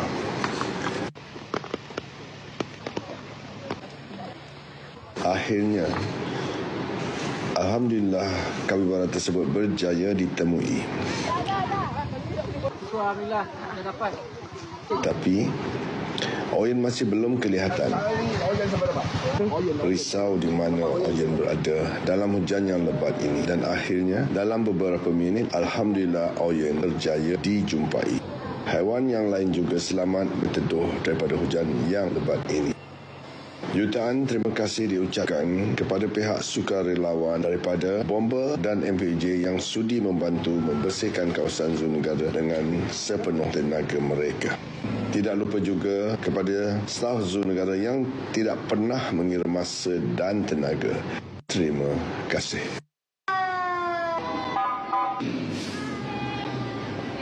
Baik, itu berkisah apa yang berlaku di Seluruh Negara ketika telah dilanda banjir dan kita telah menjumpai kapibara dan juga oyeng yang telah pun dilaporkan hilang di sana. Baik, di meja kita sekarang ini kita bersama dengan Mat Sudin namanya. Ya, Mat Sudin, apa khabar? Kenapa masih ada dekat sini? Hari ini kita bersama dengan, kita persilakan tetamu kita pada hari ini iaitu Dr. Nur Izzati Aman, Pegawai Veterina Jabatan Perkhidmatan Veterina Universiti Kuala Lumpur dan juga Encik Nafis, Penolong Pegawai Veterina. Assalamualaikum Dr. Encik Nafis, apa khabar? Waalaikumsalam. Alhamdulillah sihat. Dan pada pagi ini sebenarnya kita nak buatkan topik tentang kad pengenalan ataupun pet pasport haiwan. Dan kalau kita nak mulakan sikit pengenalan kepada ini adakah rupa pasportnya? Warna biru. Warna biru. Okey, kalau boleh kongsikan doktor, kenapa pemilik-pemilik haiwan ni perlu ada kad pengenalan ini untuk haiwan peliharaan mereka? Okey, jadi seperti di tangan saya ni adalah kad pengenalan haiwan ataupun dikenali sebagai pet passport. Yeah. Jadi ini adalah dokumen rasmi kerajaan lah yang dianjurkan oleh Jabatan Perkhidmatan Veterina. Okey. Jadi pet passport ini adalah satu tanda pengenalan lah kepada haiwan. Jadi bila kucing adanya pet passport ini, pertama sekali dia ada tanda pengenalan pada haiwan dan juga kita mudah sekiranya kalau kucingnya hilang, kita boleh mengesan dia di dalam sistem kita lah. Boleh detect dalam sistem. Betul. Jadi doktor, kalau kita nak dapatkan kad pengenalan ni, kita nak pergi jumpa siapa dan apa antara prosesnya? Okey, jadi pet passport ini ataupun kad pengenalan haiwan ni sekarang kita dah ada kita boleh semak di dalam kita punya website petpassport.dvs.gov.my. Di situ kita boleh semak, kita boleh pergi di mana tempat pejabat veterina yang terdekat dan juga klinik veterina yang berdaftar lah. Jadi adakah kita perlu bawa haiwan kita ke sana dan antara kalau ikutkan proses berapa lama untuk dapatkan pasport ni? Kita seharusnya kita memang kena bawa lah kucing kita bersama dan juga kucing seawal umur 3 bulan boleh mendapatkan pet passport ini lah. Okey, seawal 3 bulan. Tapi yang saya tahu bukan semua haiwan yang boleh kita dapatkan kad pengenalan, betul tak? Betul. Mungkin boleh kongsi dengan penonton apa antara haiwan-haiwan yang kita boleh berikan kad pengenalan kepada mereka? Jadi setakat ini hanya 4 ekor jenis haiwan lah, 4 jenis haiwan lah yang kita boleh daftarkan microchip ni, pet passport ni. Antaranya kucing, anjing, arnab dan juga kuda. Okey, kucing, anjing, arnab dan juga kuda. Setakat ini 4 haiwan ini sahaja yang kita boleh daftarkan pet passport untuk haiwan-haiwan kita lah. Okey, dan kenapa kita bawa Mat Sudin ke studio kita pada pagi ini? Jadi hari ini kita sebenarnya kita akan membuat demonstrasi lah untuk pemasangan microchip dan juga kita nak tunjuklah macam mana kita proses untuk membuat kad pengenalan ni. Okey, sebelum kita nak kita pun nak masukkan chip ke Mat Sudin ni, kita nak tanya sikit Mat Sudin ni kucingnya jenis apa dan dari mana? Kena kenalkan sikit Mat Sudin kepada penonton Suara Malaysia sekarang. Okey, hari ini kita bawa Mat Sudin. Nama dia Mat Sudin. Mat Sudin. Umur dia dalam 2 tahun setengah. 2 tahun setengah lah. 2 tahun setengah maksudnya dah lepaslah untuk buat kad pengenalan kan? Sebab ikutkan tadi yang dikatakan oleh doktor seawal 3 bulan. Okey. Jadi Mat Sudin ni adalah baka Oriental Shorthair. Ya, saya. Baka ni daripada origin dia daripada US lah. Amerika Syarikat. Dari Amerika Syarikat. Jadi Mat Sudin ni jantina dia jantan. Jantan. Kenapa bunyi lapar ke tu? Okey, hari ni Mat Sudin kena behave sikit kita nak buat kad pengenalan untuk Mat Sudin. Okey, jadi kalau boleh kongsikan apa antara proses-prosesnya sekarang yang kita nak buat. Okey. Jadi pertama sekali lah kita kena pastikan kucing ni sihat lah. Dan juga sihat, makan semua okey lah, tak ada masalah. And then kita akan pasang microchip dia di bahagian tengkuk sini lah, di bawah kulit. Di bawah kulit. Kita akan suntik. Sebelum kita masukkan microchip, kita akan cek dulu. Semak dulu sama ada terdahulunya kucing ni ada microchip atau tidak lah. Okey, sekiranya ada? Sekiranya ada, kita tak akan pasang microchip, kita akan daftarkan microchip yang ada tu di dalam buku pasport.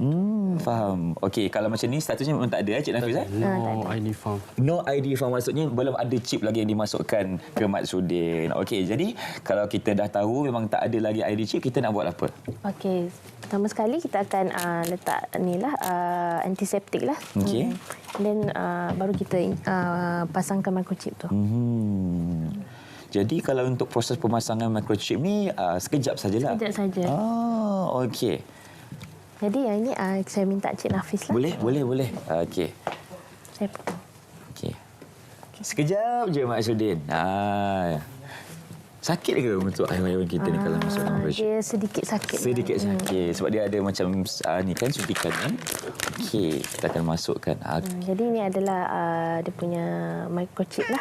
Ya saya. Tak pun jangan risau. Sikit sekejap je. Macam nak bawa anak-anak pergi berkatan. Macam itulah. Okey. Okey, kita cucukkan microchipnya ke dalam leher. Okey. Dah selesai. Okey. Oh, semudah itu saja.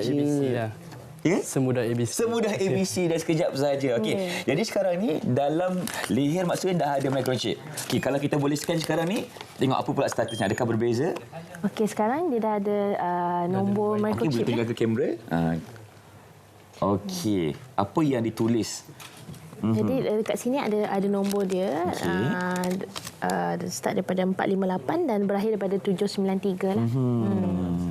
Baik, kalau kita nak tanya juga kegunaan pasport ni kan, dia boleh tahan berapa lama? Maksudnya ada tak tarikh tempoh ke? Dia takkan ada tarikh tempoh. Dia akan kekal dalam badan kucing lah. Okey, kalau macam kad pengenalan kan, kalau kita sebagai rakyat Malaysia kita perlu pagarui kan pada umur 12 tahun kan. Kalau untuk haiwan peliharaan pula bagaimana? Untuk haiwan tak ada. Oh, tak perlu renew. Tak perlu dia renew. Sepanjang hidup lah. Okey. Baik. Dan kalau kita nak kongsikan juga antara manfaat sekiranya haiwan peliharaan kita ni mempunyai microchip dan juga kad pengenalan ni, apa yang boleh dikongsikan oleh doktor sendiri? Okey, untuk kad pengenalan haiwan ni, di dalam buku dia ada maklumat untuk pemilik lah. Dan juga di mana dia daftarkan lah. Jadi di sebelahnya pula adalah butiran haiwan tersebut. Nama kucing tersebut, baka apa spesies, umur, tarikh lahir, nombor pasport dia dan tarikh dikeluarkanlah pasport dia. Baik. Dan dekat sebelahnya juga ada detail untuk dia punya nombor microchip dan juga kita boleh letak gambar dia dekat sini. Oh, letak gambar dia. Jadi di dalam buku ni dia ada butiran vaksinasi, butiran percacingan, dan juga butiran ubat kutu dan banyak lagi lah. Jadi kalau kita nak bawa kucing kita mungkin pergi melancong kan, kita kena bawa lah pasport ni. Betul. Mulai 1 Januari 2024 adalah diwajibkanlah untuk kucing yang keluar negara kena ada pet pasport ni. Oh, kalau tak ada tak boleh keluar negara macam Malaysia jugalah. Ya, betul.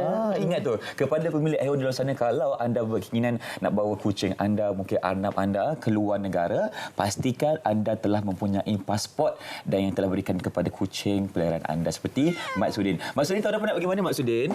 Mungkin dia nak pergi jalan-jalan ke luar negara, tak apa sebab dia dah ada pet pasport dia, tak ada masalah. Dan kalau kita nak kongsikan juga doktor dari segi aspek kesihatan kan, apa antara manfaat yang kita boleh bawakan melalui pasport ni? Okey, dalam pet pasport tu tersebut dah ada dia punya butiran vaksinasi lah. Jadi dekat situ kita dah tahu dia punya tarikh vaksinasi tu bila berakhir dan juga dia punya tarikh untuk kita bagi ubat cacing, ubat kutu dan juga di situ ada terletaknya pemeriksaan doktor yang telah dilakukan lah.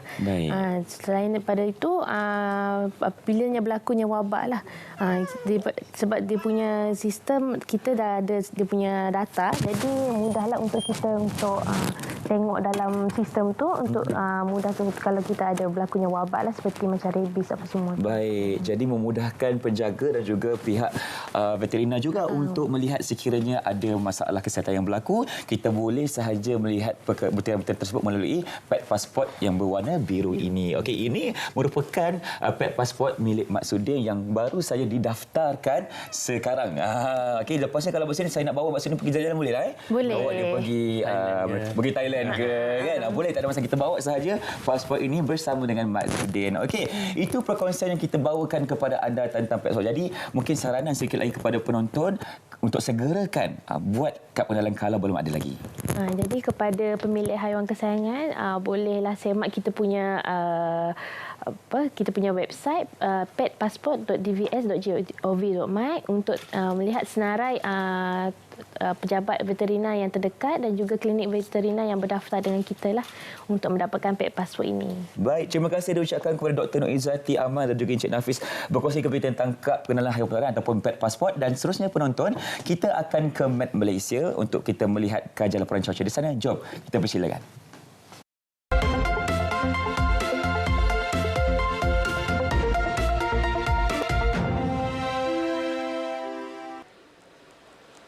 Assalamualaikum dan salam Malaysia Madani. Kita mulakan laporan cuaca pagi ini dengan melihat terlebih dahulu pada paparan imej syarata angin semasa, di mana diperhatikan luruan monsun masih lagi bertiup kencang dan kini ianya lebih tertumpu di sekitar negeri Pahang dan juga timur negeri Johor yang sekaligus masih lagi boleh memberikan kesan keadaan hujan lebat berterusan di kawasan yang tersebut.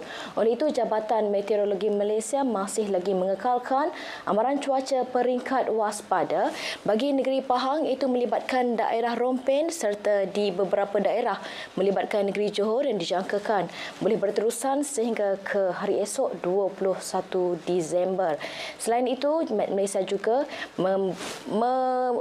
ramalkan keadaan hujan lebat berterusan juga berpotensi untuk berlaku, terutamanya di sekitar negeri Kelantan, Terengganu dan melibatkan daerah Jerantut, Kuantan dan juga Pekan Negeri Pahang bermula 21 sehingga 25 Disember nanti. Oleh itu, orang awam di kawasan yang terlibat diminta untuk lebih berhati-hati dan juga sentiasa peka dengan sebarang amaran cuaca dan juga sebarang kemungkinan yang berpotensi untuk berlaku di kawasan anda. Baik, seterusnya keadaan luruan monsun ini juga turut boleh memberikan potensi keadaan angin kencang dan juga laut bergelora, terutamanya melibatkan kawasan perairan Laut Cina Selatan. Oleh itu, Jabatan Meteorologi Malaysia turut telah mengeluarkan amaran angin kencang dan juga laut bergelora. Kategori pertama dan juga kedua melibatkan kawasan perairan yang telah diwarnakan dengan warna kuning dan juga jingga ini dijangka akan berkuat kuasa sehingga 25 Disember nanti. Dan sepanjang tempoh amaran ini berkuat kuasa, keadaan perairan ini adalah berbahaya untuk semua aktiviti perairan dan juga perkapalan, termasuklah bot-bot kecil, sukan serta rekreasi laut. Baik, seterusnya untuk melihat keadaan cuaca yang terkini pula, kita beralih ke paparan imej gemarradar. Keadaan cuaca adalah cerah di hampir kesemua negeri di semenanjung Malaysia pada pagi ini. Hujan hanya dicerap sedang berlaku di satu dua tempat melibatkan negeri Kelantan, Terengganu dan juga masih lagi berterusan berlaku melibatkan negeri Pahang dan timur negeri Johor, dijangkakan berpotensi untuk berlaku untuk sepanjang hari ini. Walau bagaimanapun, pada petang nanti Jabatan Meteorologi Malaysia masih lagi menjangkakan keadaan hujan lebat beserta rebut petir berpotensi untuk berlaku di hampir kesemua negeri di semenanjung Malaysia pada petang nanti. Bagi negeri Sabah dan juga Sarawak pula, pada pagi ini keadaan cuaca adalah cerah di hampir kesemua bahagian melibatkan kedua-dua buah negeri terbabit. Walau bagaimanapun, keadaan cuaca lembap juga masih lagi berpotensi untuk berlaku di hampir kesemua bahagian melibatkan negeri Sabah serta di sekitar bahagian barat negeri Sarawak pada petang nanti. Baik, ini sahaja ramalan cuaca yang dapat saya kongsikan pada pagi ini. Untuk mendapatkan maklumat cuaca yang lebih terperinci, anda boleh layari laman sesawang kami di www.met.gov.my atau menerusi laman sosial media kami seperti yang telah tertera di sini. Sekian dahulu dari Jabatan Meteorologi Malaysia, saya Atikah Marziah. Assalamualaikum dan salam sejahtera.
Suruhanjaya Komunikasi dan Multimedia Malaysia MCMC menggesa mana-mana pihak yang terkesan dengan penyebaran berita atau kandungan tidak benar untuk mengambil langkah-langkah berikut. Buat laporan polis bagi membolehkan siasatan dijalankan. Sertakan sekali dengan bukti seperti tangkap layar, screenshot serta pautan URL kepada kandungan berkenaan, termasuklah maklumat seperti nama dan maklumat individu, termasuk ID akaun dan nombor telefon yang melakukan sebaran untuk membantu siasatan.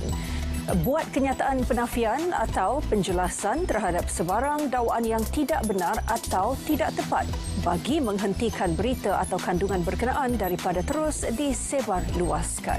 Membuat laporan penyalahgunaan secara terus kepada penyedia platform seperti Facebook, Twitter, Instagram, YouTube, TikTok dan sebagainya dalam memastikan penggunaan adalah mengikut terma perkhidmatan serta piawaian komuniti yang ditetapkan.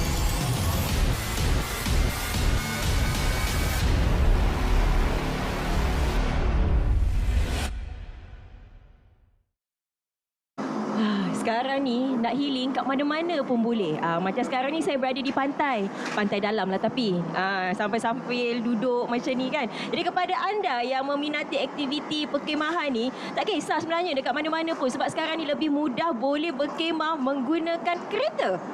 Kita ada camper kereta hari ini. Sekarang ni di belakang saya ni kalau boleh lihat dah pun dimodify. Jadi inilah pemiliknya. Saya kenalkan terlebih dahulu Puan Nur Atira Suhaimi, pemilik kereta camper. Assalamualaikum, selamat pagi. Waalaikumsalam, selamat pagi. Saya bila duduk kerusi ni betul-betul rasa healing. Di pantai dalam ni. Dengan angin ni. Bagaimana sebenarnya boleh tercetusnya idea untuk modify ataupun mengubah suai kereta menjadi sebegini? Okey, sebenarnya terlebih dahulu terima kasih kerana menjemput saya kat sini. Okey, sebenarnya dulu saya bukanlah bermula dengan camper car. Saya bermula dengan camping biasa sebab dulu waktu sekolah memang aktif dalam kadet bomber, pengakap. Jadi memang biasa ikut aktiviti masuk hutan. Jadi saya camping biasa. Sejak tahun 2020, saya suka tengok channel YouTube luar yang mana diorang menggunakan kereta sendiri dijadikan sebagai tempat tidur ketika bercamping. Jadi saya kata kereta saya pun boleh juga ni. Jadi saya try pun tapi tak modify banyaklah kereta ni sebab senang. Senang kan? Okey, kita tak nak duduk-duduk sangatlah sebab kita nak tengok sebenarnya macam manalah keadaan kereta ni kan. Okey, apa yang dimodify sebenarnya di kereta ni? Okey, untuk produk Alza ni memang sangat mudah sebab bila cushion dia tu tempat duduk belakang dia boleh flat terus dua-dua. Dia ada 3 seat. Jatuh macam tu. Jatuh terus. Jadi dia jadikan kita sebagai tengok katil. Sikit di belakang. Mari kita pusing sikit. Okey. Ini situasi di belakang. Jadi dia punya seat tu teruslah kita letakkan. Terus jadi flat dan boleh dijadikan tempat tidur terus lah. Jadi macam tilam. So saya lapit. Cuma yang kata modified tu tak modified pun. Saya cuma tambah kayu. Kayu dekat sini. Supaya dia jadi lebih keras lah. Dia tidur tak adalah dia tenggelam kat dalam. Okey, betul. Okey, ini penting. Sebab kalau kita nak dekat luar ni macam-macam kita nak perlukan elektrisiti kan. Okey, yang ini. Okey. Ini adalah power station. Ini power station. Power station jenama Nightcore.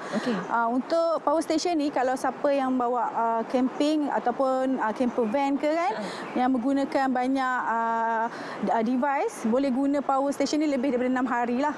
Ini sekali cas boleh tahan 6 hari. 6 atau 7 hari bergantung kepada device yang digunakan. Okey. Macam kalau kita macam saya hanya guna kipas, kadang cas handphone, cas kamera untuk buat channel ke apa kan, saya guna lebih 6 hari.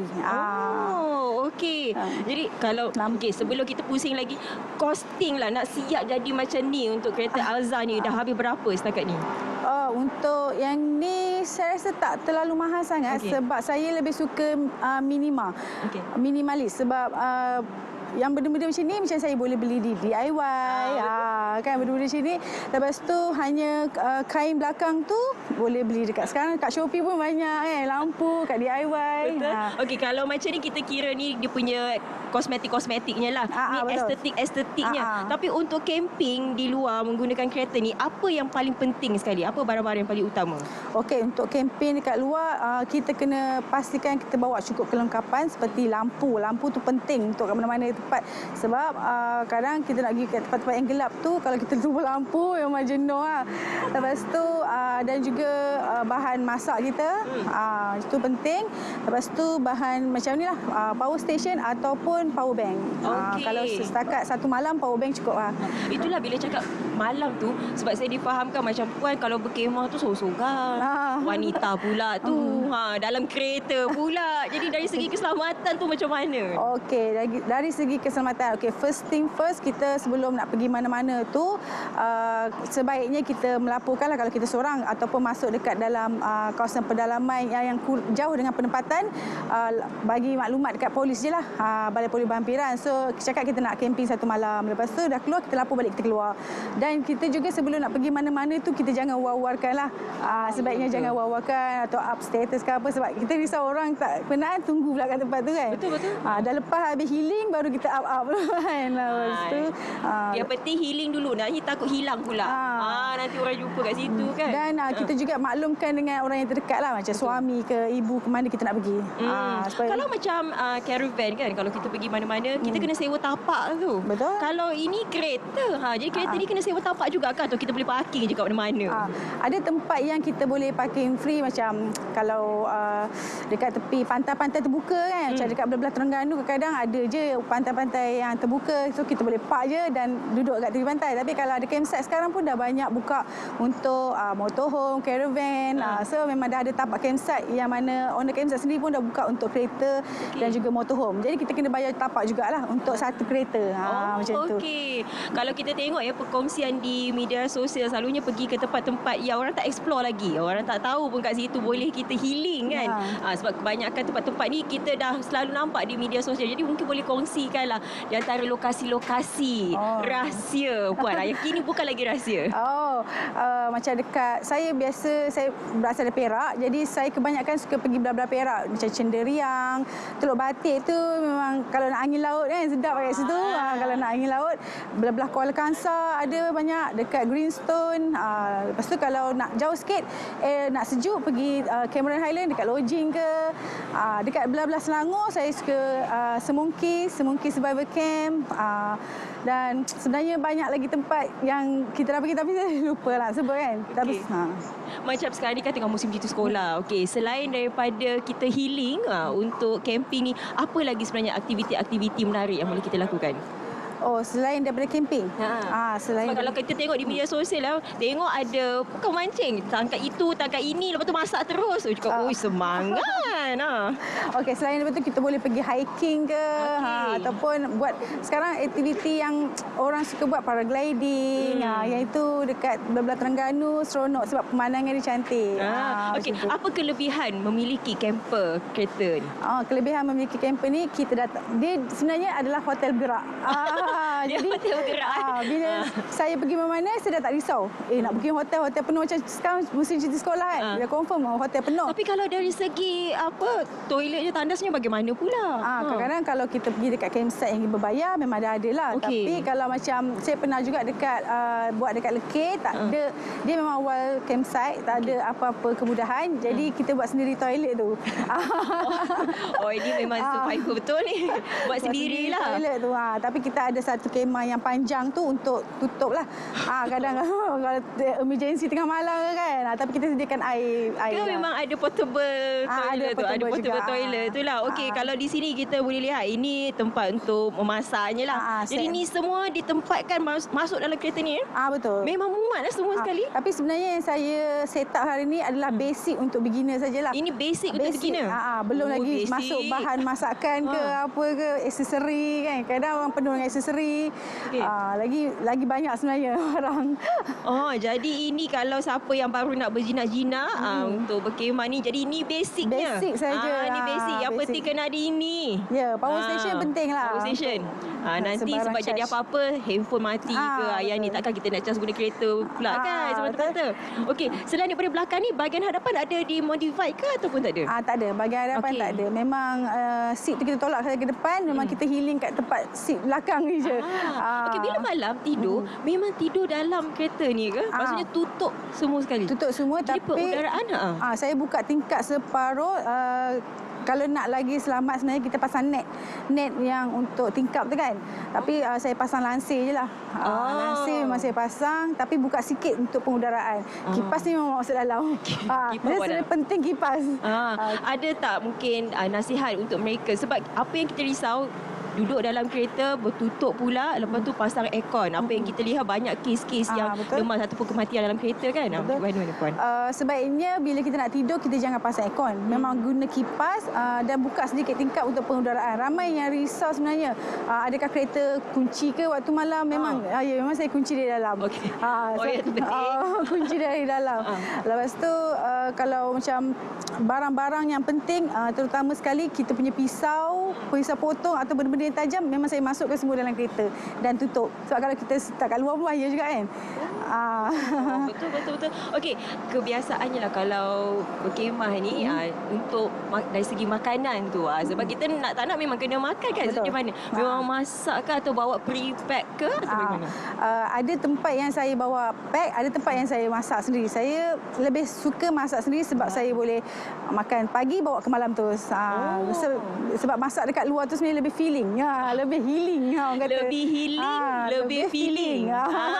Jadi mungkin boleh kongsikan jugalah media sosial Puan kepada mereka di luar sana. Mana tahu lepas ni boleh healing sama-sama. Okey. Boleh kalau nak tengok ke mana saya pergi dan bawa jalan-jalan dekat mana dan campsite di mana lagi lepas ni, boleh cari di YouTube Girl Outdoor Malaysia ataupun di Facebook page Girl Outdoor Malaysia juga. Okey. Jadi itu dia kepada anda yang sempena musim cuti sekolah ni, tak tahu nak ke mana ataupun yelah mungkin hotel semua dah penuh ke. Ini cara yang paling mudah untuk anda. Tapi kalau seorang-seorang lah. Dia tak baik kalau bawa anak-anak ni semua tak tahu lah muat ke tidak kan. Tapi kadang-kadang nak duduk-duduk okey dekat tepi pantai sambil-sambil healing. Okey, terima kasih banyak-banyak saya ucapkan kepada Puan Nur Atira Suhaimi kerana sudah bersama dengan kita hari ini, dan juga ini merupakan satu pengalaman baru bukan saja untuk anda penonton Selamat Pagi Malaysia, tapi juga pengalaman baru untuk saya. Selalunya kita lihat camper van kan, ataupun caravan. Kali ini kita tengok bagaimana kereta, walaupun kereta comel saja macam ni, tapi boleh muat semua sekali. Dan juga ini juga akan memberikan keselesaan untuk anda sekiranya berjalan-jalan di luar sana. Terima kasih sekali lagi Puan Nur Atira. Jadi ini media sosial, ini YouTube-nya. Ini channelnya YouTube. Jadi boleh tengoklah pengalaman yang dikongsi sendiri oleh Puan Nur Atira. Yang paling penting kena tengoklah bagaimana Puan Nur Atira siapkan tandasnya. Sebab saya dah tengok video tu, macam okey, faham. Wanita pun boleh sebenarnya. Jangan ingat wanita tak boleh. Okey, seterusnya kita nak ke cerita pagi Terengganu. Di Terengganu bersama dengan Siti Jamilah Hanim Jamal untuk kita melihat bagaimana Ops Murni ATM. Silakan cerita pagi Terengganu. Rakan suka di Anchor Superior, terima kasih. Assalamualaikum, salam Malaysia Madani. Cerita pagi langsung Terengganu hari ini, saya berada di Setiu, di mana semua PPS di daerah ini telah pun ditutup sejak semalam kurangnya cuaca yang baik sepanjang hari. Dan untuk cerita pagi langsung Terengganu hari ini, saya bawakan pegawai memerintah Regimen kelima Artileri Diraja Kem Desa Pahlawan Kota Baru, Lieutenant Colonel Samsul Kamil Abu Zarim. Tuan, terima kasih sudah bersama kami. Jadi Tuan boleh ceritakan untuk apa kita berada di lokasi kita berada kini? Okey, terima kasih Puan Jamilah. Regimen ke-5 Artileri Diraja adalah pasukan di bawah operasi Markas 8 Brigade, yang mana kami telah dipertanggungjawabkan untuk daerah Setiu dan Besut, yang mana di sepanjang musun timur laut kami membantu untuk Omni ini, kami membantu agensi-agensi kerajaan untuk menghadapi bencana banjir. Okey, untuk Regimen ke-5 Artileri Diraja, kami diperuntukkan 2 kali pelatun siap sedia sepanjang masa 24 jam, iaitu seramai 4 kali pegawai dan 50 lain-lain pangkat. Seperti yang Puan sedia maklum, semalam kebanyakan PPS telah ditutup di daerah Setiu. Pada pagi ini, pasukan kami membantu untuk kerja-kerja pembersihan untuk sekolah-sekolah ataupun surau ataupun rumah-rumah yang telah dinaiki air. Kita laksanakan pembersihan dan membantu mereka untuk membersihkan rumah, membersihkan peralatan-peralatan yang mereka yang hadapi banjir. di lokasi kita berada kini, boleh tuan perincikan sikit? Okey, kita sekarang ni berada di Kampung Nyatuh, Setiu. Seperti kita lihat di belakang ni, anggota saya telah membantu untuk membersihkan rumah salah seorang mangsa banjir yang telah rumahnya telah dinaiki air. Untuk walaupun kita tahu air telah semakin surut, kemudian kita membantu juga mangsa banjir ini untuk dia membuat pembersihan rumah dia. Kalau ikut jalan masuk ni? Jalan masuk pun air pun masih lagi masih lagi banjir itu, tapi dah semakin surut. Tuan, maknanya untuk persiapan untuk gelombang seterusnya, macam mana dari pihak tuan kesiapsiagaan? Okey, untuk persiapan dan kesiapsiagaan, kami seperti yang saya maklum tadi, kita untuk 2 daerah ni kita dah standby 4 kali pegawai dan 50 leleh pangkat yang boleh digerakkan 24 jam. Tak kira siang atau malam, sekiranya diperlukan untuk membantu masa banjir, kami boleh terus digerakkan. Dan untuk makluman puan juga, untuk Besut dan Setiu kami ada Forward Operation Base atau FOB, iaitu untuk Setiu di Balai Bomba Setiu, dan untuk Besut FOB kami di Balai Bomba Besut.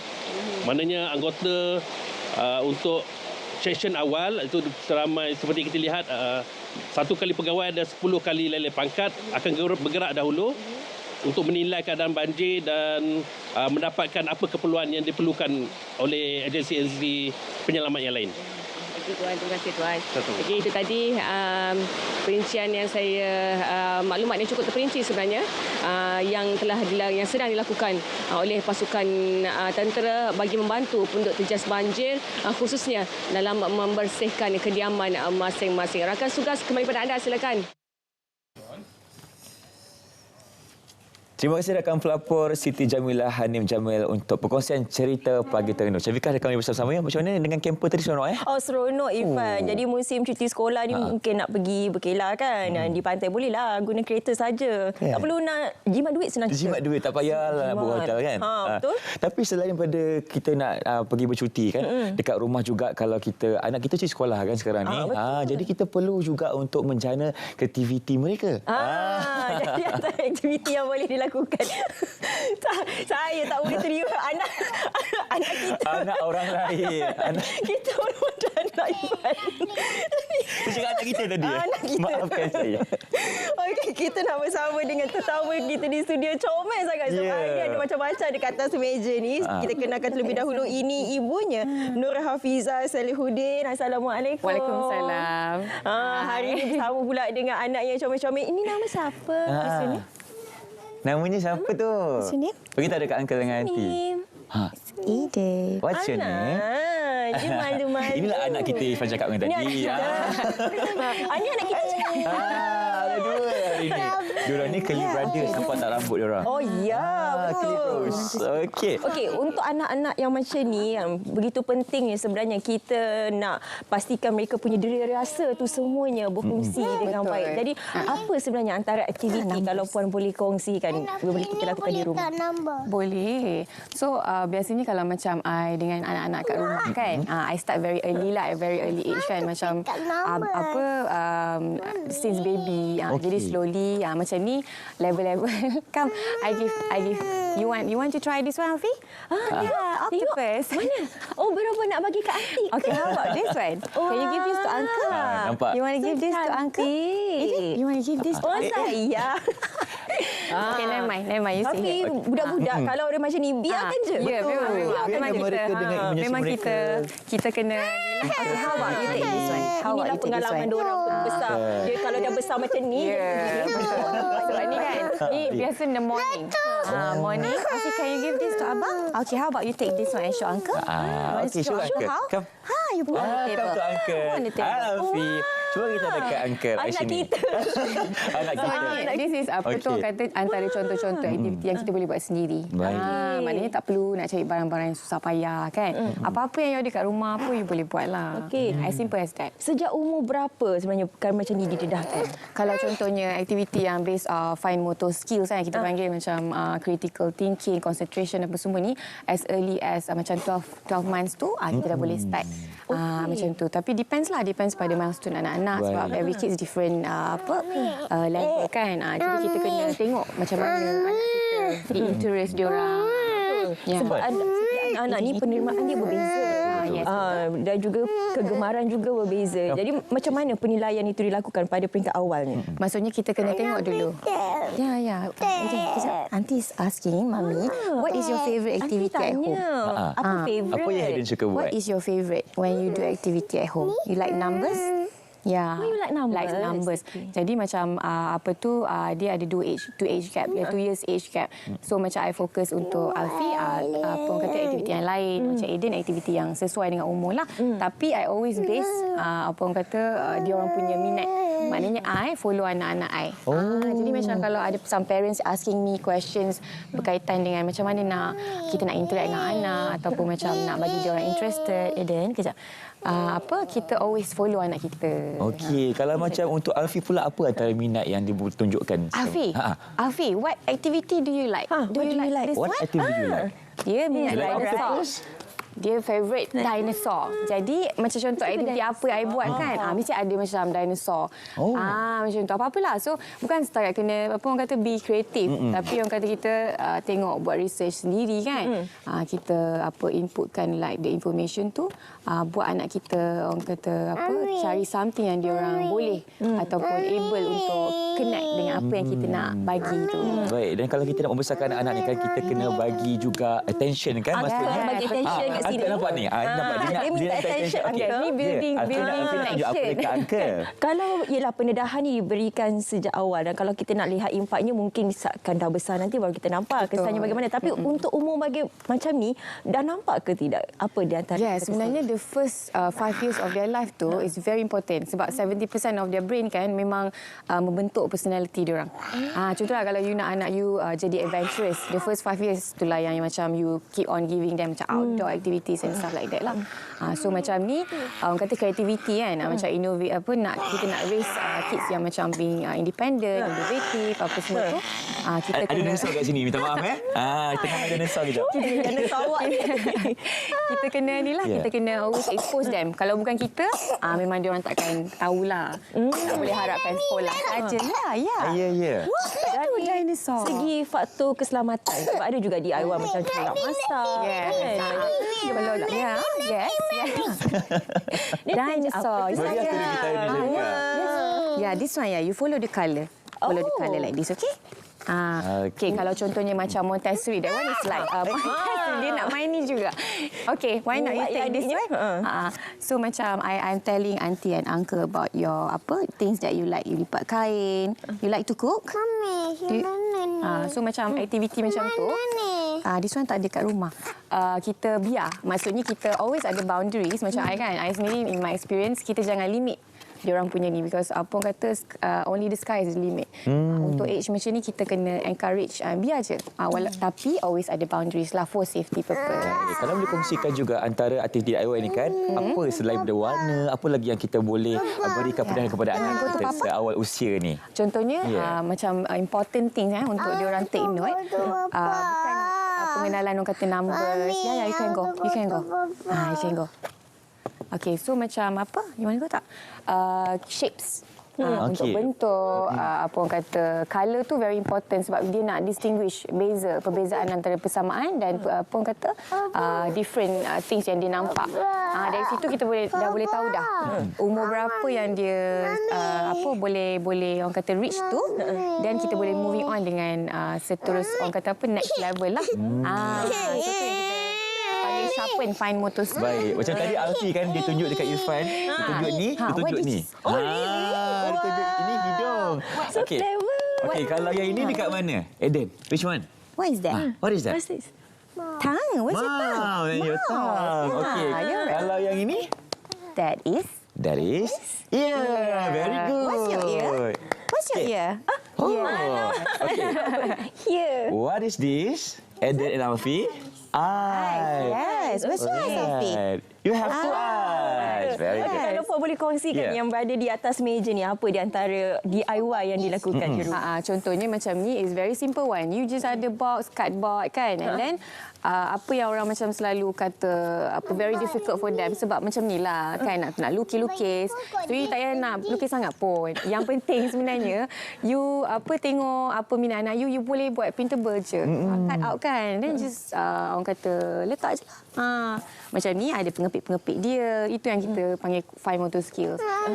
Maknanya untuk kids level ni kan very important. And then macam ni masukkan cotton bud macam tu. Itulah. Okey, ni antara perkongsian videonya. Yes. Waktu ni dia tengah buat apa tu, Puan? Afi, look at you. You are playing and cutting. Macam ni. Semua ni aktiviti yang fokus on dia basically the early learning process macam pemahaman, critical thinking, creative thinking, concentration lah yang paling penting. So let's say umur dia orang ni setiap ni ada perbezaan fokus. Maknanya dia tak fokus lama pun sebenarnya. Ya, paling lama pun seminit tu kira lama dah lah. Sebenarnya. Saya setuju. You can go to papa. Maksudnya attention korang, dia orang sedikit ni kan, terhad kan. Jadi kita perlu buat aktiviti yang pelbagai supaya boleh tarik minat mereka. Apa lagi di antara aktiviti yang boleh kita lakukan selain daripada aktiviti DIY ni untuk kita memastikan mereka membesar dengan lebih bijak? Contohnya, why you guys doing this today? Contohnya kan, jadi boy juga pernah sebab warna kita set kita kuning. Kuning ni dia memang akan jadi ceria, dia akan jadi hyper. You want to go to papa? Okay, contohnya kan aktiviti lain tu macam I always encourage parents untuk have bonding session lah. It doesn't matter ni sebenarnya kan, it's just orang kata tools for them to learn about their surrounding. Paling penting sebenarnya masa you dengan anak-anak. Saya setuju mengenai bonding ni sebab kita kalau di Malaysia ni mungkin kita jarang daripada heart to heart, terutama ibu dengan bapa. Jadi ada gap tu. Jadi bila kita dah membesar, kita tak boleh nak share cerita masalah. Tak boleh. Jadi ada gap kan? Ada gap. Jadi dengan Puan dengan anak macam mana? Macam I satu benda yang I macam nak remind myself kan is that bila kita nak raise orang kata happy kids, kita sendiri kena relive our childhood. Maknanya bila kita relive our childhood, kita bring our inner child keluar, that's when kita nak something like better for our kids lah. I like that inner child. Inner child kan kita lepas kan. Sebab sometimes inner child kita ialah mungkin zaman kita kanak-kanak kita tak dapat benda tu. Kita tak rasa. Jadi kita kena pastikan anak-anak kita dapat. Ya, faham. Okey, kalau kita nak kongsikan lagi kan, yelah, kalau boleh kongsikan kepada penonton kan cabaran-cabarannya. Kalau kita nak bermain dengan anak-anak ni, tujuannya adalah untuk kita dedahkan mereka dengan aktiviti, kreativiti dan juga inovasi kan. Kalau kongsikan juga kepada cabarannya dan cara untuk mengatasi. Cara untuk tarik minat anak-anak kita ni macam mana? Minat ni sebenarnya dia tak boleh paksa. Memang sebab tu kita cakap follow the flow. Maknanya follow our kids flow. Sebab kalau you tengok macam probably apa yang I buat takkan orang kata some people tak boleh nak engage because of their kids. Tak orang kata tak boleh, tak minat ataupun sebagainya lah. So macam I always encourage them to tengok, memang kena cari. Minat anak ni memang kita kena cari sendiri. Sebab selagi kita tak expose to them new things, sebab diorang belajar new things every day kan. Selagi diorang kita tak nampak exact pathway yang diorang nak ni, selagi tu kita susahlah nak bagi dia tertarik dengan apa yang kita nak bagi. Macam kat sekolah nanti macam itulah. Yang kalau kita tengok sekarang ibu bapa ni dia terlalu controlling. Terlalu nak mendisiplinkan anak-anak itu sehingga anak-anak ini dia hilang zaman kekanak-anakan mereka. Jadi mereka jadi terlalu dewasa berbanding dengan usia. Bagaimana pandangan Puan? Macam for me kan, disiplin tu penting. Maksud I tadi, disiplin ni kira macam boundaries lah. So sebab bila orang kata tak ada boundaries ni, susah juga. Because kids ni dia clever tau. Dah beranak-beranak tu memang dah pandai dah. Jadi macam kita kena pandai ni lah, pandai orang kata susun macam mana rutin diorang kan. Sebab disiplin macam you cakap tadi about being controlling parent, probably some parents ada reason dia kan. You know like don't do this, don't do that and whatnot. Macam I'm more to orang kata boundaries. Discipline is important tapi boundaries tu let's say dia nak buat tapi kita cakap dah bagi reasoning kenapa tak boleh and dia still nak buat, kita tengok situation lah. Kalau kita rasa macam okay, if you want to learn The reason why, and kita bagi dia experience. Kita risau you apa ni, nak main pun tak boleh. Tak boleh main. Belajar. Betul. Itu kita risau. Betul besar saya robot tu sebab tak dapat waktu kecil. Inner child meronta. Baik. Kalau kita nak kongsikan penonton saranan yang untuk kepada ibu bapa di luar sana, lebih bersifat terbuka dalam proses membesarkan anak-anak, bagaimana? Contoh macam kalau bagi I, for parents out there, untuk besarkan anak ni, kita first thing yang kita kena ada is to build our connection dengan anak-anak. Sebab kalau kita tak ada base tu, it doesn't matter for duduk rumah ke, parents yang tak bekerja ke, parents yang bekerja ke, you kena ada juga masa untuk anak you. Sebab that's a precious time, because anak-anak ni dia bukannya nak main dengan, bukannya dia nak main je. Actually dia nak kita. The first 5 years tu, trust me, dia nak kita je. Betul. Dia nakkan perhatian itu. Betul. Lagipun anak-anak ni dia akan membesar sekelip mata je. Baru lahir, dah besar dah. Dah besar dah. Tiba-tiba dah besar kan. Dah besar dah, baby. Nak sekolah dah.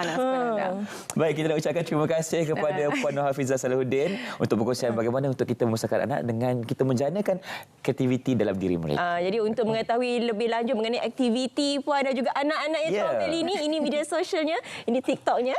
Ya, ini TikTok. Ni TikToknya boleh nampaklah perkongsian juga dikongsikan apa di antara barang-barang DIY yang boleh dilakukan di rumah. Ini pula Instagramnya. Terima kasih banyak-banyak kerana sudi bersama dengan kita hari ini. Terima kasih. Thank you, Haiden. Thank you. Hari ini. Baik, penonton. Sekarang ni kita akan ke negeri Perlis pula untuk cerita pagi di sana bersama rakan pelapor kita Wan Muhammad Ryan Rohda untuk pertandingan permainan tradisional di negeri Perlis. Silakan. Rakan tugas di Angkasa Puri. Ni permainan tradisional semakin dilupakan kerana dengan kemudahan akses internet untuk memuat turun permainan video secara dalam talian. Untuk memperincikannya bersama dengan saya, Pengarah Perbadanan Perpustakaan Awam Negeri Perlis, iaitu Tuan Ibrahim bin Husin. Assalamualaikum, selamat pagi Tuan. Ya, selamat pagi. Okay. Tuan, pagi ni matlamat program yang berlangsung begini Tuan. Pada matlamat program kita ni sebenarnya untuk merakyatkan semula permainan tradisional ni, supaya anak-anak pada zaman hari ini dia dapat merasai keseronokan permainan tradisional ni yang semakin dilupakan oleh anak-anak muda pada zaman hari ini. Dan juga untuk musim cuti sekolah, sebenarnya cuti sekolah ni kita nak meraihkan kegemilangan cuti sekolah macam zaman kita dahulu, supaya keseronokan itu dapat dirasai bersama ibu bapa di dalam sebuah keluarga yang bahagialah pada saya. Okay. Macam mana dapat idea untuk buat ataupun hidupkan semula permainan tradisional ni Tuan? Tercetusnya idea ni adalah untuk meningkatkan kembali ataupun mengingatkan kembali kepada anak-anak pada zaman hari ini permainan yang mana kita pada pagi ni kita jalankan permainan 7 tin dan juga batu 7. Permainan yang nampak simple tapi sebenarnya ada satu aura keseronokan dengan pelbagai skill yang diperlukan untuk permainan ni. Nampak mudah tapi sebenarnya tak mudah. Okey. Susah juga Tuan Ya. Jadi sasaran program yang berlangsung ini Tuan. Sasaran kita adalah komuniti setempat terutamanya dan juga masyarakat-masyarakat yang di luar sana diharapkan bila dapat tengok permainan ni boleh diadaptasikan dalam keluarga masing-masing. Dan juga sebagai langkah promosi sempena tahun melawat Perlis 2024-2025. Jadi kita buat program ni di Galeri Seni Lukis. Jadi secara tak langsung kita dapat mempromosikan galeri sedia ada yang di Perpustakaan Awam Cawangan Simpang 4. Okey.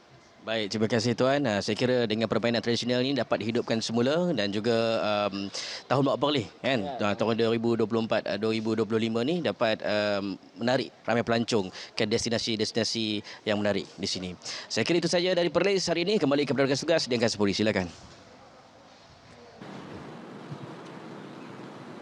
Terima kasih kepada rakan kita di Perlis FM di Perlis untuk berkongsi berkaitan dengan pertandingan permainan tradisional Wan Muhammad Ryan Rohda. Okey, Syafiqah. Tengah healing. Malam masih muda, asal kau duduk macam tak buat apa. Ini memang betul tak buat apa ni. Dia betul sungguh healing. Kita di pantai dalam ni. Pantai dalam, baik. Pantai dalam walaupun kita tak nampak pasirnya ni. Tapi boleh lah. Boleh lah kan. Tenang, seronok juga macam ni. Kipas dia berfungsi dengan baik. Okey, kita nak pergi mana lepas ni? ni? Ada destinasi mana-mana yang kita nak tuju? Bukan apa. Sebab tahun depan kan sebenarnya SPM 40 tahun ni. Kita pergi ke 40 lokasi. Manalah tahu Irfan. Penuh hotel. Kru kita. Kru dah berapa ramai. Tengok kita punya cameraman dah berapa ramai. Betul. Kita tak ada tempat tinggal. Lepas nak tidur mana ni? Nak tidur mana? Bolehlah macam ni lah. Kita kena ada satu camper kereta. Yang bestnya bukan sahaja kita boleh menginap dekat dalam. Kita boleh sediakan makanan, nak minum kopi petang-petang kan. Waktu kita nak pergi ke lokasi 40 tahun tu kan, kita boleh saja minum kopi dekat tepi jalan, tak ada masalah. Saya tunggu Irfan bancung kopi tadi. Boleh. Kalau ada sekarang juga saya tumbuk kopi ni. Kan. Jadi kepada anda yang mungkin hujung-hujung minggu ni tak tahu nak ke mana kan, bolehlah berkemah atau camping bersama dengan keluarga. Tak payah risau mengenai costing. Buat je ubah swipe begini. Ni costing ni tak mahal Irfan. Lebih kurang berapa? Sebab yang penting kena ada yang ni. Dia macam power bank lah ni orang kata.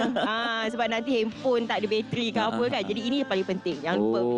Okey, jadi ini adalah idea kepada mereka luar sana. Kalau tak tahu nak buat apa waktu musim cuti sekarang ni, kita boleh ubah kereta kita yang sedia ada untuk jadikan tempat kita boleh menginap juga. Sekarang saya baru faham perasaan kenapa orang beli kerusi ni. Kan? Sebab bila kita baring macam ni memang betul-betul memang santai. Healing, kan? Memang healing betul. Saya tak nak fikir dah apa-apa. Saya dah duduk je. Nampaknya pun kita dah berada di penghujung rancangan pada pagi ni.